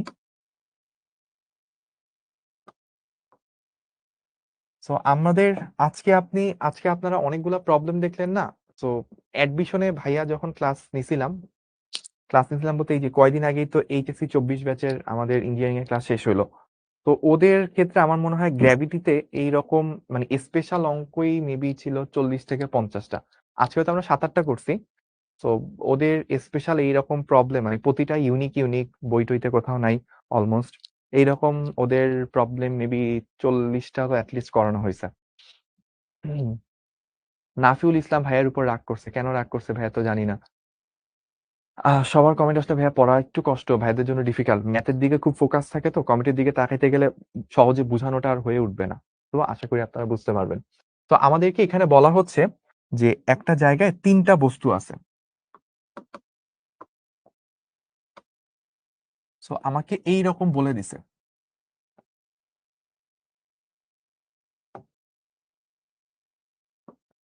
আমাকে কি বলতেছে? আমাকে বলতেছে এইখানে একটা বস্তু আছে, এটার ভর, এটা হচ্ছে 0,0 পয়েন্ট। এখানে একটা বস্তু আছে 2 কেজি ভরের। এখানে একটা বস্তু আছে 3,0 বিন্দুতে, ওর ভর হচ্ছে 5 কেজি। আর এখানে একটা বস্তু আছে, সেটা হচ্ছে কত? বললাম যে ধরেন 3,7 বিন্দুতে, ওর ভর হচ্ছে 4 কেজি। তাহলে কোশ্চেন কি? কোশ্চেন হচ্ছে সিস্টেমের ভারকেন্দ্র নির্ণয় করো। সিস্টেম এর ভারকেন্দ্র নির্ণয় করো। এখন সিস্টেমের ভারকেন্দ্র নির্ণয় করা বলতে কি, ভারকেন্দ্রের 2টা বিষয় থাকে, একটা হচ্ছে ভর আর আরেকটা হচ্ছে অবস্থান মানে স্থানাঙ্ক। ঠিক আছে? সো আমরা যে সলিউশন দেখি, ভারকেন্দ্রের ভর হবে টোটাল সিস্টেমের ভরের সমান। ভারকেন্দ্রের ভর হচ্ছে টোটাল সিস্টেমের ভরের সমান। অর্থাৎ যদি এম বলি, তাহলে এই এমটা আসবে হচ্ছে 2 + 5 + 4, 9 আর 2 11 কেজি। ভারকেন্দ্রের স্থানাঙ্কটা আমি ধরে নিলাম x, y। ঠিক আছে? এখন এক্সটা কত? ভুজ আমরা কিভাবে বের করব? সূত্র হচ্ছে m1 x1 m2 x2, এরকম যতগুলো যায় ততগুলো, নিচে হচ্ছে m1 + m2, এরকম যতগুলা থাকবে ততগুলা যোগ হবে। তাহলে আমাদের m1 কত? শুরুতে আছে 2 কেজি। ওর অবস্থান কত? ওর এক্সটা হচ্ছে 0 গেল, প্লাস তারপর কত আছে? 5 কেজি, ওর এক্স কত? 3। 5 × 3 প্লাস 4 কেজি, 4 কেজির এক্স কত? 3। সো 4 × 3। নিচে ভরগুলা যোগ করে দিতে হবে। ভরগুলা কত? 2 + 5 + 4। তাহলে কত আসে? 15 আর 12 মানে 27। আর এখানে কত আসে? এখানে হচ্ছে 11। তাহলে 11 দুগুণে 22, 2.5/11, তাহলে 2.4 সামথিং আসবে, 2.4 সামথিং। 27/12, 2.25, 2.25, তাই না? 27 ডিভাইড, 27/11, একটু ভুল লিখছি। তাহলে 2.4545 যে বলতেছিলাম 45 আসবে 45। তাহলে আমাদের এক্স বের হয়ে গেল, মানে একটা জিনিস আমি বের করে ফেলতে পারলাম। আরেকটা জিনিস, আমার তিনটা জিনিস বের করার কথা ছিল, একটা হচ্ছে ভর আর অবস্থানগুলো। সো ওয়াই বের করবো এবার। ওয়াই কি আসবে? ওয়াই হচ্ছে ওই যে m1 y1 m2 y2 plus বাকিগুলো, নিচে হচ্ছে m1 প্লাস m2 প্লাস। তো আমি যদি একটু বসাই, আমার প্রথমটার ভর কত ছিল? 2 কেজি। এটার ওয়াই কত ছিল? 0 প্লাস পরেরটা কত ছিল? 5 কেজি। ওটার ওয়াই কত ছিল? 0। পরেরটার কত? 4 কেজি। ওইটার ওয়াই কত? একদম 7। দেখেন নিচে হচ্ছে ভরগুলোর যোগফল, দ্যাট মিনস 2 প্লাস 5 প্লাস 4। তাহলে এখানে কত আসে? 4 7 28 ডিভাইডেড বাই 11। তাহলে এটা কত আসবে? 2 পয়েন্ট, এখানে বাকি থাকে কত? 7। তাহলে এটা 2.6 এর মতো চলে আসার কথা। 28/11 2.545 2.54 চলে আসছে। তাহলে আমরা এখানে বলতে পারি অতএব এক্স কমা ওয়াই তো পেয়ে গেলাম 2.45, 2.54। এই যে এটা বের করলেন, এটাই হচ্ছে আপনার ভার কেন্দ্রটা নির্ণয় হয়ে গেল। তো ভার কেন্দ্র নির্ণয় করা বলতে ভার কেন্দ্রের ভর নির্ণয় করা এবং ভার কেন্দ্রের অবস্থানগুলো নির্ণয় করা বোঝায়। এই ওয়েতে হচ্ছে এই জিনিসগুলো বের টের করা যায়। তো আমাকে একজন কমেন্ট করছে, সে যদি বলছে ভাইয়া পৃথিবীর এক প্রান্ত থেকে অন্য প্রান্ত পর্যন্ত একটি টানেল করে ছেড়ে দিলে ওইখানে একটা বস্তু ছেড়ে দেয়, তার পর্যায়কাল কত? এটা পর্যাবৃত্ত গতি চ্যাপ্টারের ম্যাথ আর কি। জিমি ভাইয়া এটা করাবে। জিমি ভাইয়া আপনাদের পর্যাবৃত্ত গতি চ্যাপ্টার করাচ্ছে না, ওটা ভাইয়া করাই দিবে। তো পর্যাবৃত্ত গতির একটা স্পেশাল অঙ্ক হচ্ছে এটা, মাঝখানে একটা টানেল করে দিলে আমাদের পর্যায়কাল কত হয় সেটা বের করা। আপনারা কি আমাকে করাই দিতে বলতেছেন? আমি করাই দিব? আপনারা যদি চান তাহলে বলতে পারেন।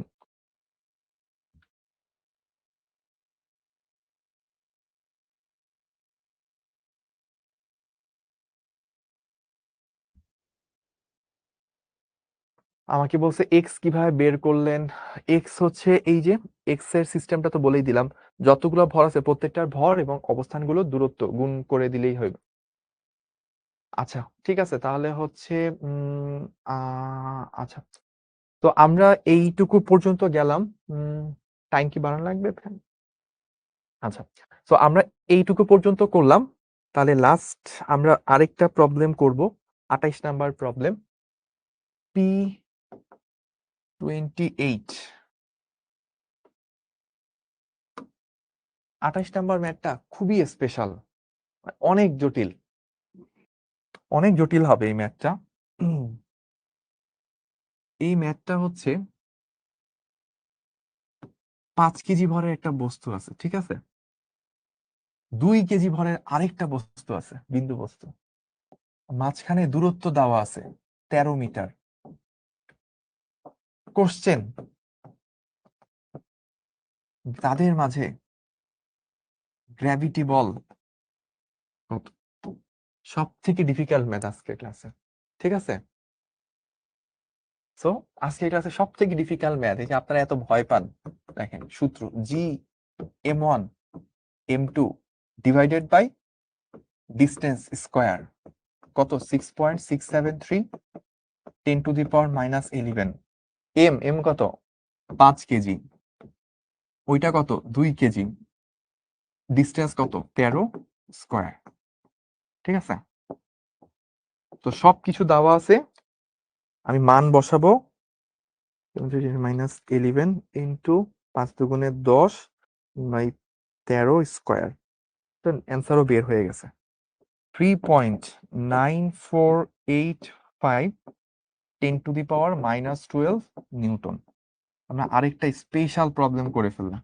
এত স্পেশাল, এত স্পেশাল ম্যাথ কি আপনারা পারেন? বলেন, এত স্পেশাল ম্যাথ কোথাও পাবেন?